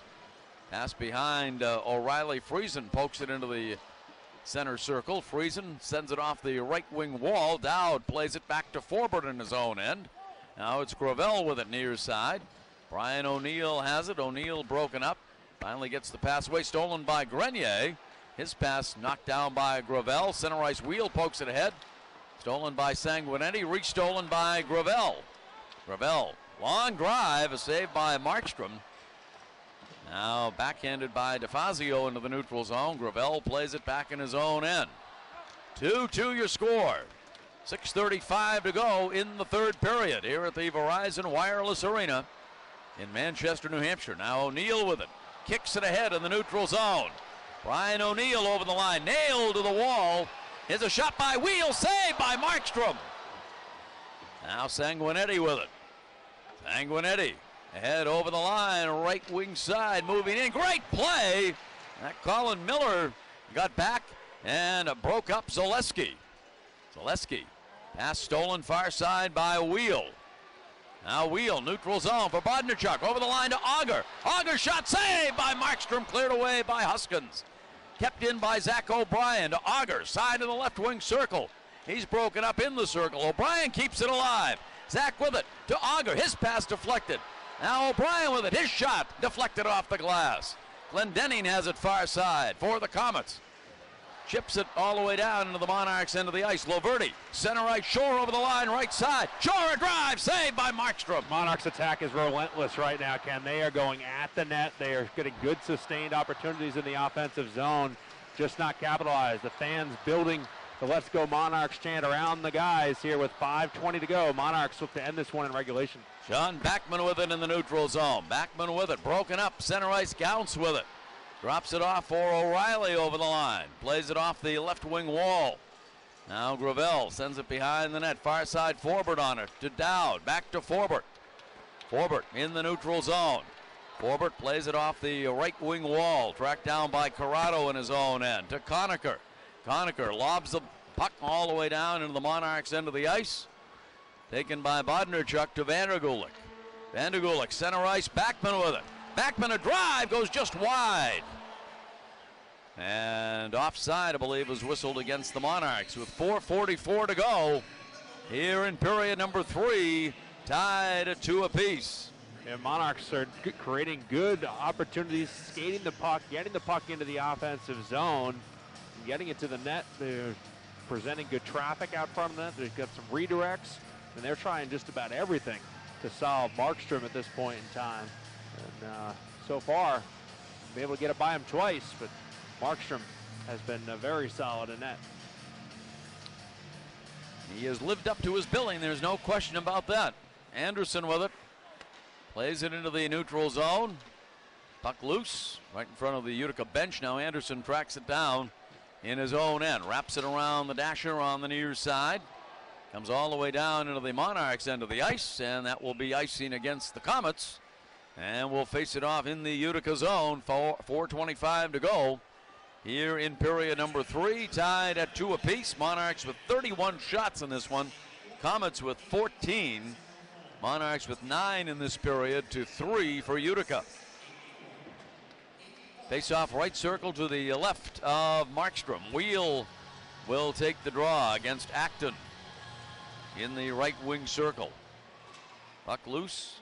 O'Neill battling for it in the corner with Sanguinetti. Now Anderson with the far side. Friesen up with it to Acton. Acton over the line, left side, controlled by the Comets. Taken behind the net by Shinkarik. Stolen away by the Monarchs. In the neutral zone, long drive. Berube makes the stop side of the net off the stick of Clendenning. Now Miller with it. Colin Miller. Center ice to Auger. Auger sends it in off the end wall. Biager there. Now taken by Huskins to Gounce. Kept alive by Shore along the right wing wall. Huskins has it in the corner. Biega with it. Biega starting out of his own end. Plays it off the near side glass to Gounce. Gounce with it to Hamilton. Side of the left wing circle. Gounce and Auger battling for it. Auger went down along the end wall. Kept alive by the Comets in the Monarch zone. Off to our left as they battle for the puck along the end wall. With 3:15 to go in the third period. They continue the scrum for the puck. Now it's wound around the wall on the near side, collected by Auger. Auger plays it in off the right wing wall. Tracked down by Clendenning. Clendenning starting out of his own zone, center ice to O'Reilly. Now far side swept in by Corrado. Taken by Miller in the trapezoid. Colin Miller in his own end. To Sean Backman. Backman's pass too far in front of Dowd. Collected by Sanguinetti to O'Reilly. O'Reilly's long shot gathered in by Berube, and he tied it up. He tried to throw it far side to Vandergulik, but stoppage in play with 2:39 to go in the third period. We're tied up at 2 apiece. Pretty tense, down here at this point in time. Only game number 1, but not a lot of chatter from each of the benches.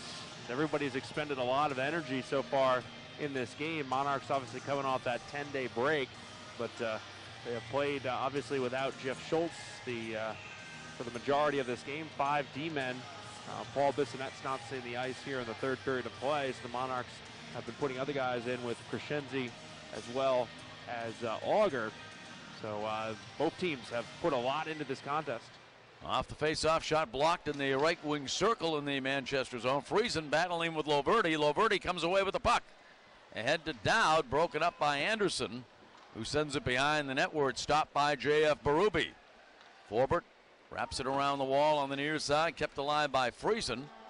Now Forbert on it in his own end to Vandergulik. Vandy, pass broken up. Vandy gets it back, chips it ahead.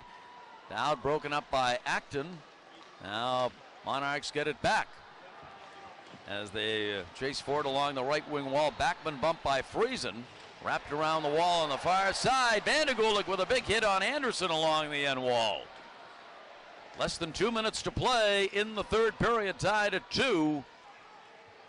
Bodnarchuk comes up with a puck. Bodnarchuk. Puck management can so important here late in the game. Any turnover can be, a potential game ender. So the Monarchs need to be very careful with the puck here, make good decisions. Mersch with it on the far side. Mersch plays at neutral zone. With it, Brian O'Neill over the line. O'Neill in the slot, throws it in front to Wheel. A save! Oh, by Markstrom off Wheel.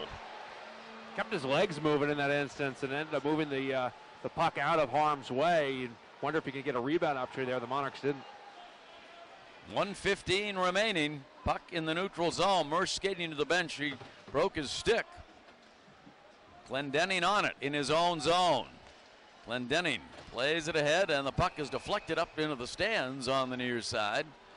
With 1:04 remaining in regulation. Tied at 2. Only 15 shots for Utica. Again, the Monarchs have dominated in terms of zone time. The second and third periods of play, 7 of those shots have come over the last 2 periods for the Utica Comets. Really only 2-3 quality scoring opportunities created in the game for Utica. So the Monarchs really need to capitalize in the contest in which they've been the better team. Playing away. O'Brien with it. Sends it deep into the Utica end of the ice. Markstrom in the trapezoid sends it into the corner for Shore. Shore tied up, still battling for the puck along the wall to Auger. His shot save by Markstrom, and Zach O'Brien was shoved into the net. Glendening shoved him into the net.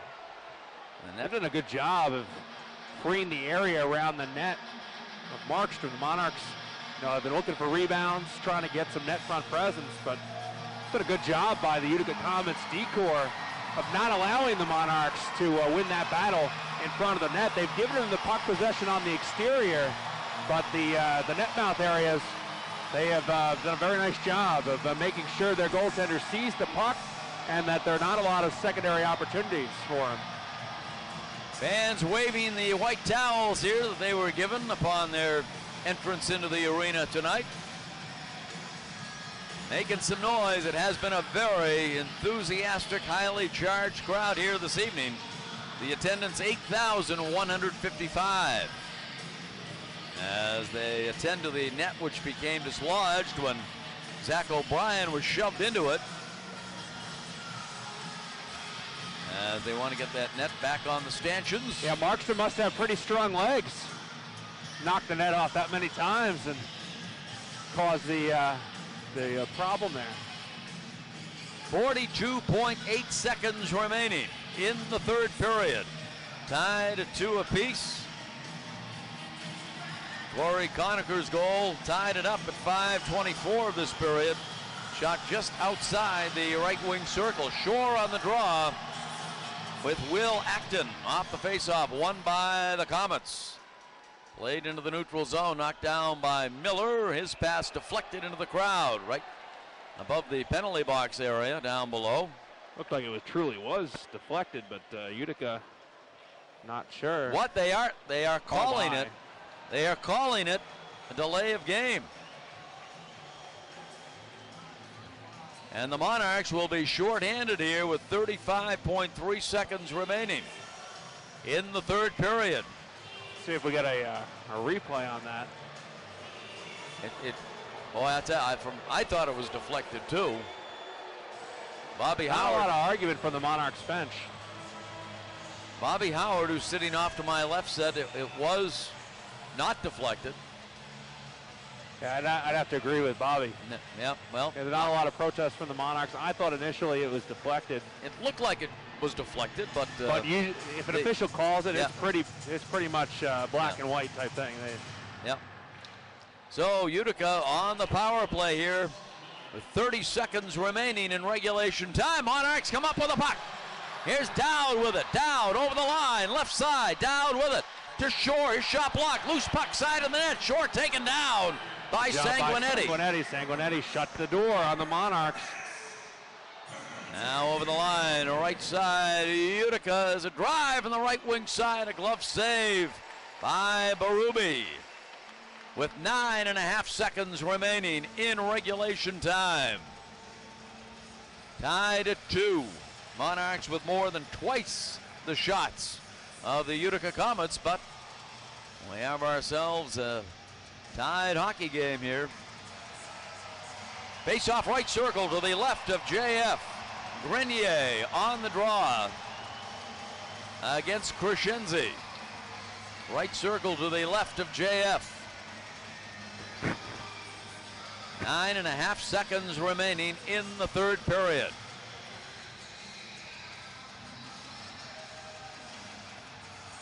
as we await the drop of the puck anxiously. Crescenzi and Grenier off the draw. Puck back out to the line. Now quick shot, Sanguinetti blocked. Another shot in on JF. He makes the save. Took a crazy carry on him as it came in on now him. Laverty going at it in front. Laverty and Conacher. Friesen is there too. He wants a dancing partner. Conacher is really not known for his pugilistic skills. Yeah, but he's been on the guy's skin a little bit out here tonight. 2.3 seconds remaining. Remember, he and Wheel went at it after the non-call of Colin Miller's stick being slashed out of his hands. So we have 2.3 seconds to go in regulation time. Monarchs and the Comets tied at 2 apiece. Face-off will be in the Monarchs' end of the ice. 1 goal apiece here in period number 3. Hirsch for the Monarchs, Conacher for Utica. Game 1 of the Calder Cup Finals. I think we have some kind of a series shaping up between these two teams. Off the face-off, puck is loose. Shore came up stick. high on Shore. It hit him right in the mouth area. Doesn't look like there's any sort of a call as a result of that. Time has expired in regulation. Monarchs and the Comets tied at 2 apiece. As the teams skate to their respective locker rooms here, and I don't believe there's going to be a call, but it doesn't look that way. Shore appeared to take a stick in the face right off the face-off, but we are going to go to sudden death overtime here tonight at the Verizon Wireless Arena. The Monarchs and the Comets are tied up at 2 apiece. Each team scoring a goal in that second period of play. Third period of play, I should say. Michael Mersch putting the Monarchs in front on the power play at 2:23 from O'Neill and Shore. And then Corey Conacher with a shot just outside the right wing circle, beating Berube, set up by Clendening and Anderson. And that was the equalizer as we go to sudden death OT. You can break. We will take a 2-minute break and continue with our coverage from the Verizon Wireless Arena right here on the ESPN New Hampshire Monarchs Radio Network. Checking air travel options? Check Manchester Boston Regional Airport.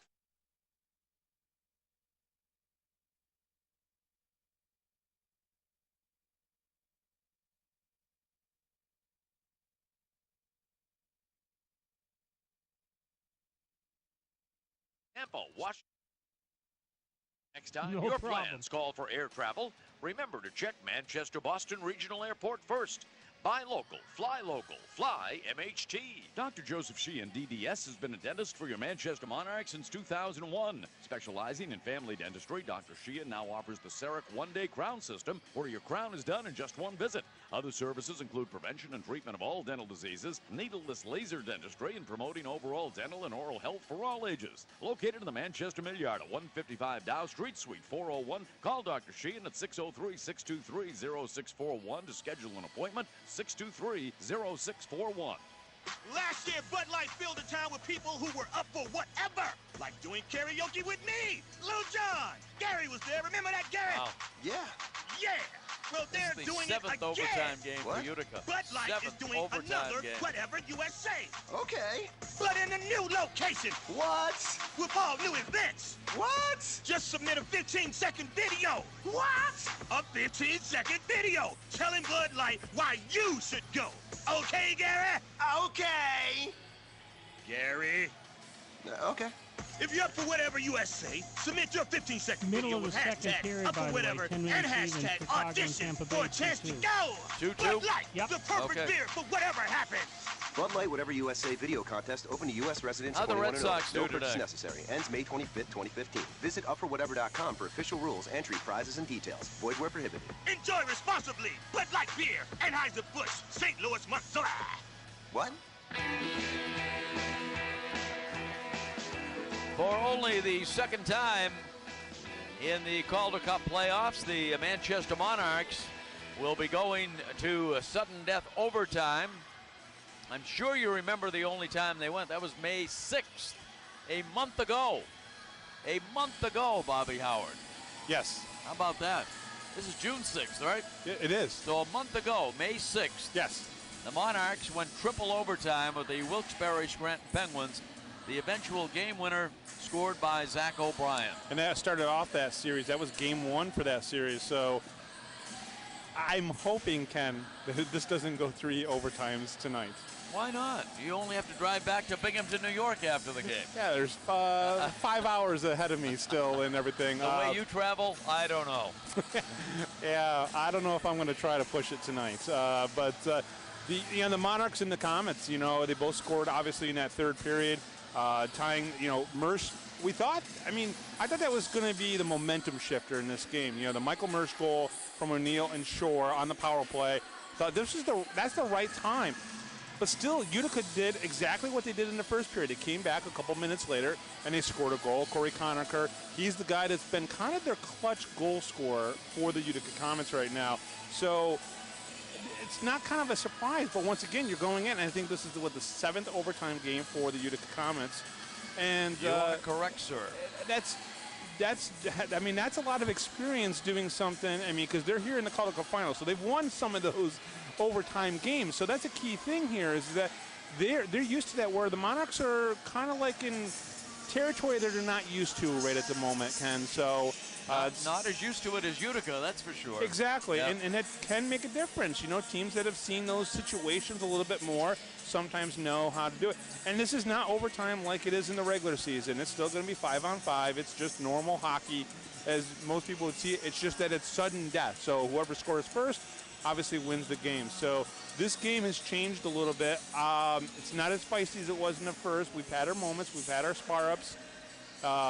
And we're going to see what's going to happen.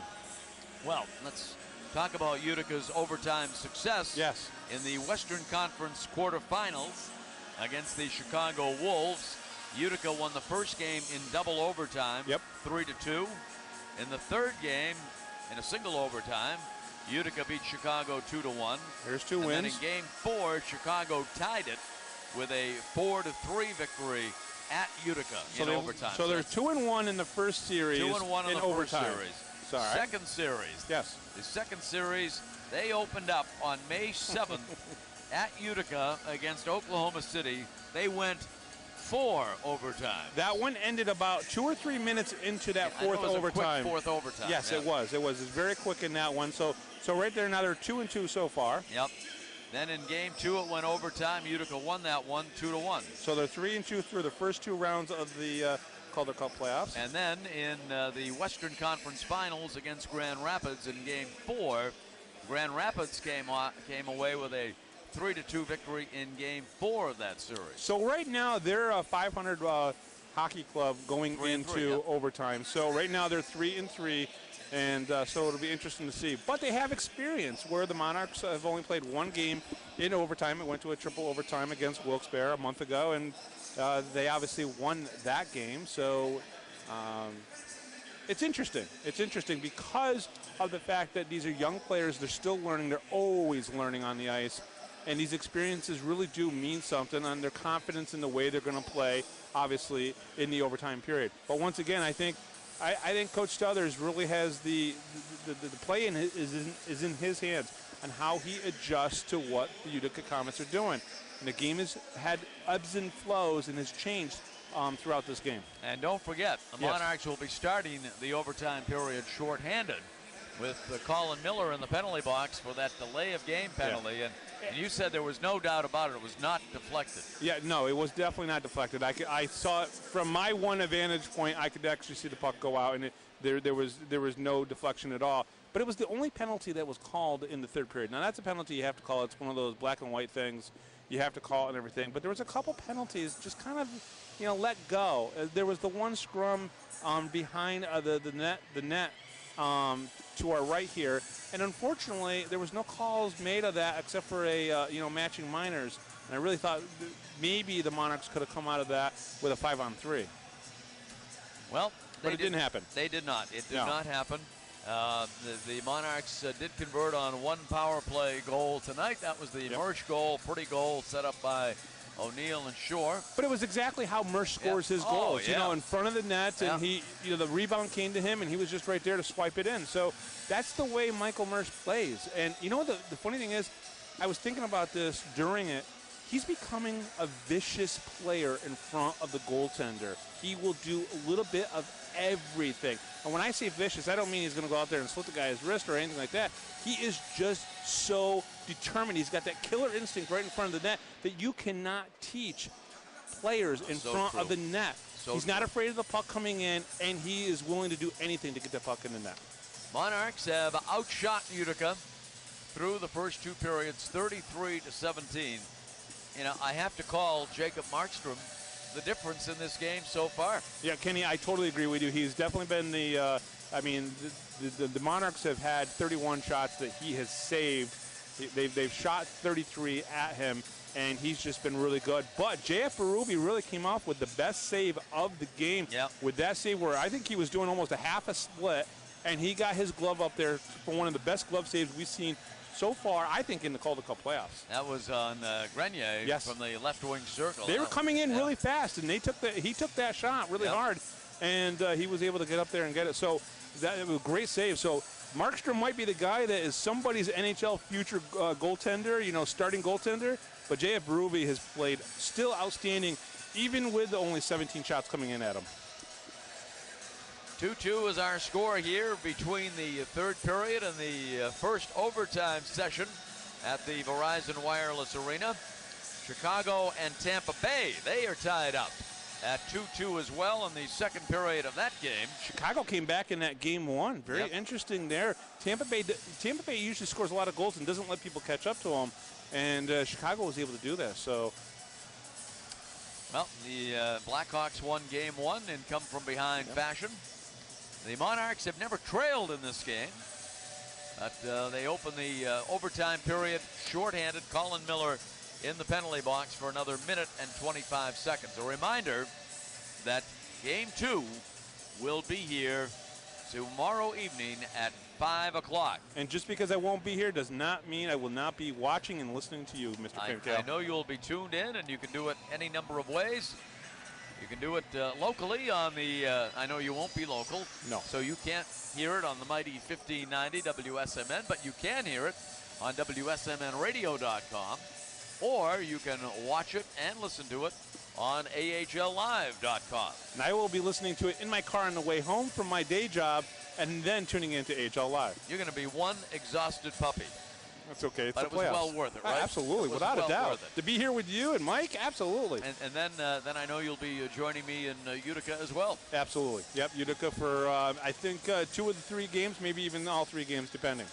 And that's just a hop, skip, and a jump for you. 2 hours. That's an easy drive. Nothing. Please, I do that in my sleep. I wonder, I haven't noticed Utica fans. And now I do, actually, now that I say that. They're kitty corner from us right here, Ken. Yep, I'm not sure what section numbers that is. There's 105, 102. Yeah, there's so. Oh, okay. 102 and 103, I should say. Right in there is where the Utica fans are. They have tried their Utica chant, you know, Utica. They do that. Fans, you'll probably hear that in the broadcast. When Ken broadcasts from Utica, the whole arena will do that and everything. And they tried to do that earlier in the game, and came off. I heard it a little bit. Okay. Well, it's been a highly spirited crowd here tonight. Ken, this is exactly what Manchester hockey used to be like in those opening years. You know, with the barn this full and the crowd this wild. I mean, that was great stuff. No question about it. It is a reminder of the days of old. And, boy, this is the first time, however, that they've been able to cheer their team on for a Calder Cup.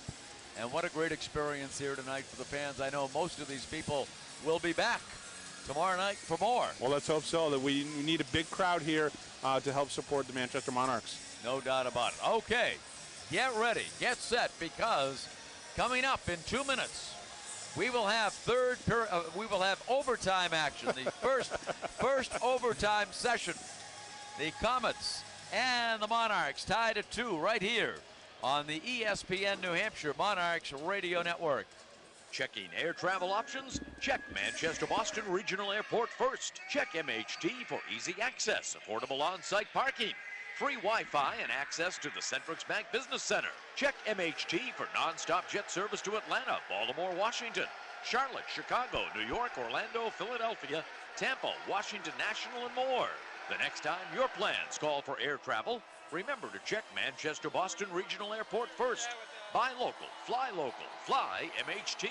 Call 211 and be a part of the solution of reducing underage drinking. 211 New Hampshire and the Division of Liquor Enforcement have formed a partnership to provide an anonymous tip line to report planned underage drinking parties. Your call to 211 may prevent a call to 911. New Hampshire Liquor Enforcement and the Buyers Beware campaign want to remind all adults that in New Hampshire, it's against the law to provide alcohol to minors. Keep New Hampshire's youth safe by supporting 211 and the Buyers Beware campaign. There is no better time to transfer to Southern New Hampshire University than now. Transferring doesn't need to be complicated. Students can transfer up to 90 credits, saving you time and money without sacrificing your education.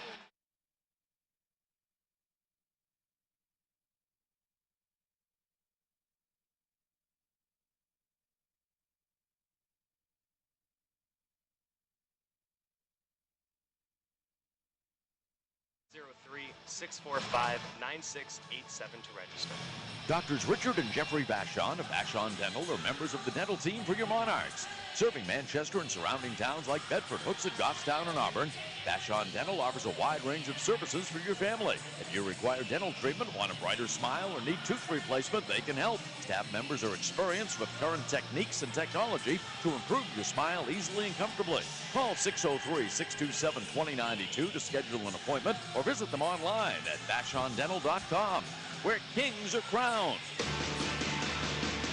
All right, we are set for overtime hockey here tonight at the Verizon Wireless Arena. Ken Cale with Chris Ryan, Bobby Howard, our producer Tim Glenday, our statistician magician Mike Nikovic. Monarchs will be shorthanded on the Terminix penalty kill to start the overtime period, tied at 2 apiece. Shore out there with Mersch, Bodnerchuk, and Loverty, the penalty killing unit for Coach Mike Stuthers. Jeff Schultz, if you're just joining us, had to leave the game in the first period and has not been back and will not be back. All right, Utica with it over the line. O'Reilly battling along the right wing wall, cleared by Shore into the Utica end of the ice. Now with it in the neutral zone, the Comets. Friesen over the line. His shot is deflected. Behind the net. Puck is loose. Backhander in front. Knocked away. Conacher had a great chance there. He was right on the doorstep, but couldn't get a shot away. Now Sanguinetti keeps it in at the right point. Drops it off for Conacher along the right wing wall. Now Loverty gets it, wraps it around the wall, far side, kept in by O'Reilly. His pass deflected. Shore sends it into the neutral zone. Sanguinetti now has to track it down on his own end. 30 seconds remaining on the penalty to Colin Miller. We played a minute of the overtime session. First one. Now puck comes deep into the Monarchs end of the ice. Forbert with it, far side. Forbert backhands it, kept in. No, Anderson could not keep it in at the line. Forbert drops it off behind the net, broken up by Gounce. Far side. Now back up top it goes. Glendenning's shot deflected into the right wing corner. Penalty just about expired. Now it has. Miller out of the box. Monarchs back at full strength. Forbert plays it ahead to Miller. Neutral zone. Dowd with it. Dowd shifting over the line for O'Brien. Sweeps it into the trapezoid behind the net. Dowd battling along the left wing wall. Kept in by Backman. Throws it into the right wing corner. O'Neill has it. Brian O'Neill behind the net. Tied up. O'Neill tracking it down along the wall. Back out to Bodnerchuk. Bod sends it into the trapezoid. Wheel drops it off. Wheel gets it back. Wheel spinning. Throws it out in front and stolen away by the Comets.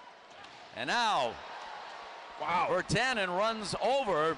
Bod tried to initiate contact with him, and that didn't go his way.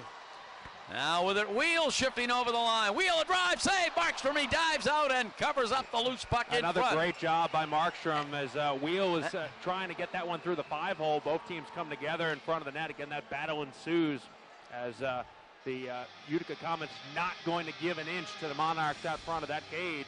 but Wheel, a good job, tried to get it through the 5-hole. Markstrom shuts the 5-hole, deadens the puck, and is able to quickly track it and pounce on it. No rebound opportunity for the Monarchs. 17:43 remaining. Sudden death overtime. Face-off will come in the Utica Comets zone as you follow the action on the mighty 1590 WSMN Nashua. Face-off right circle to the left of Jacob Markstrom, who has been very, very good. As advertised, Conacher plays it center ice. Grenier. Drive goes off the glass. And they've been very good in front of him, too. They've allowed it's been kind of the bend but not break defense mentality where they have given up a lot of zone time, but they have blocked shots and they've cleared the net mouth area in front of Markstrom. They've done a nice job in their own end. Kempe battling along the end wall in the trapezoid, off to our left dugout by Shore to forward. His shot blocked. Now getting it back.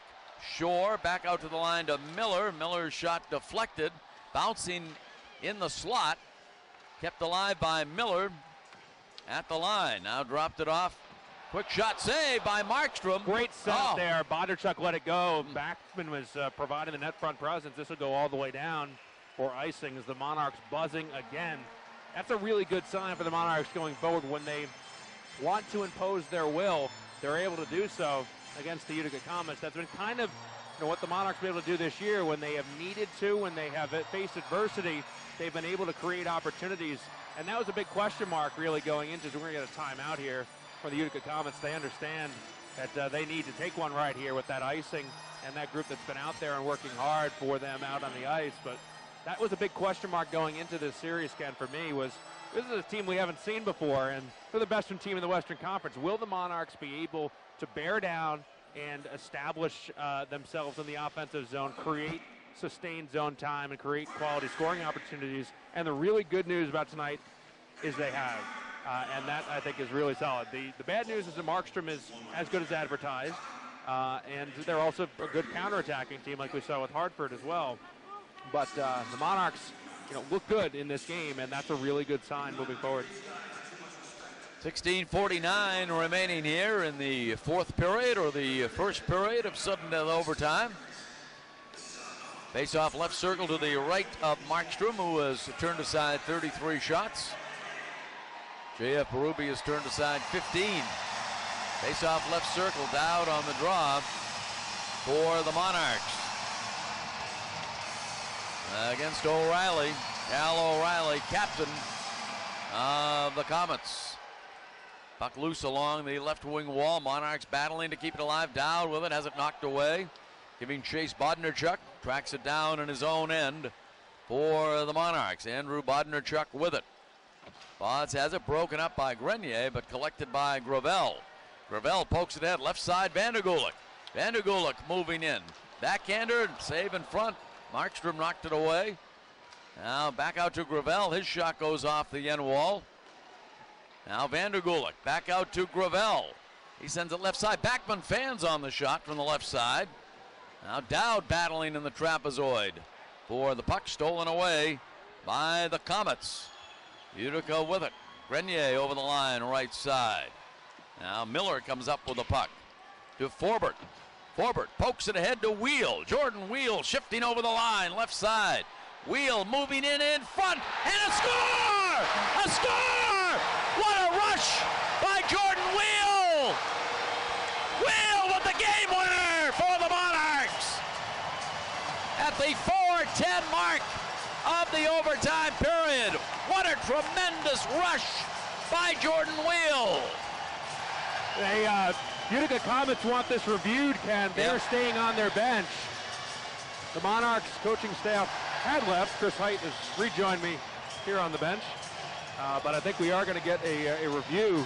The net became dislodged as Wheel went in. It did. Monarchs are all going to come off the ice.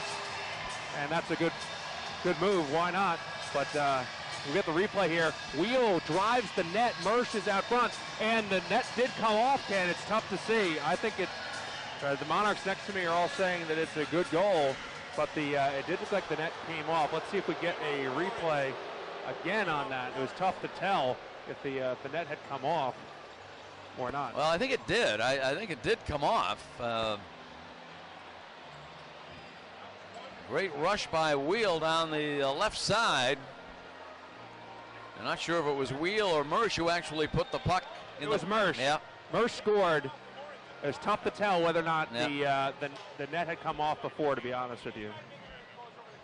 All right, they're discussing it. It is under review. It is posted on the scoreboard, but that means nothing. We're not going to get another replay. No, we're not going to see it. It was like bang, bang. Yeah. From my angle, I do believe the net did become dislodged. And the official did call it a goal on the ice. We'll see what we have. It's a goal! And the Monarchs win it. Now we can celebrate officially here at the Verizon Wireless Arena. It's a good goal, and that's the way this one will come to an end. Jordan Wheel with the rush. Michael Mersch, another example of his incredible net front presence. He was there. Sean Backman talking about something over there, but the Monarchs win this one in overtime, 3-2. Wow. 4:10, the time of the game winner. And I'll tell you what, I'd be surprised if most of this 8,155 in attendance here this evening won't be back tomorrow night. How could you not come tomorrow night after seeing what we saw here this evening? Michael Mersch with 2 goals. This one assisted by Wheel and Forbert. What a tremendous rush down the left wing side by Jordan Wheel, and again, a tremendous net front presence. How many times have we used that phrase when we talk about Michael Mersch, who will undoubtedly be tonight's #1 star? Chris Ryan is standing by downstairs, waiting for the 3 stars to be announced of tonight's game.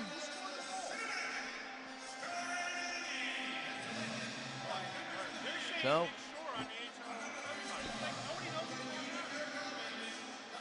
4:10 of the sudden death overtime session. Monarchs win it on the goal by Markstrom gets the 3rd star, well deserved. Yep. 34 saves tonight for Markstrom. He was the difference. This is why the game went into overtime. Brian O'Neill getting the #2 star. O'Neill had the goal that put the Monarchs ahead in the first period. That lead only lasted 61 seconds, but Brian O'Neill, a solid game. O'Neill with a goal and an assist tonight. He had the lead assist on the first goal by Mersch.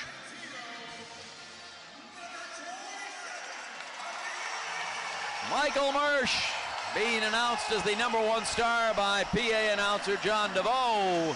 Mersch flips the t-shirt into the stands, claps his hands, heads over to Chris Ryan, and Chris, take it away. Thank you very much, Ken. Michael Mersch does it again tonight. 2 goals, including the game winner.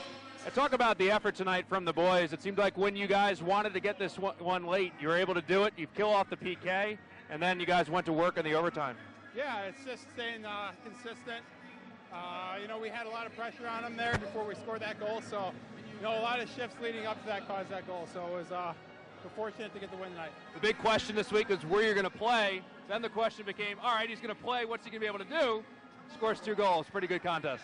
Yeah, well, I think just having 10 days off, I just kind of had to get the feel for the game in the first period. But then once I settled in and got a great pass from Shoresy on the first goal, you got to tip your cap to him. That was an unbelievable play. And then Wheels, taking the puck wide and driving the net. Those guys are making the things happen, and I'm just around to clean up the garbage, so it's nice.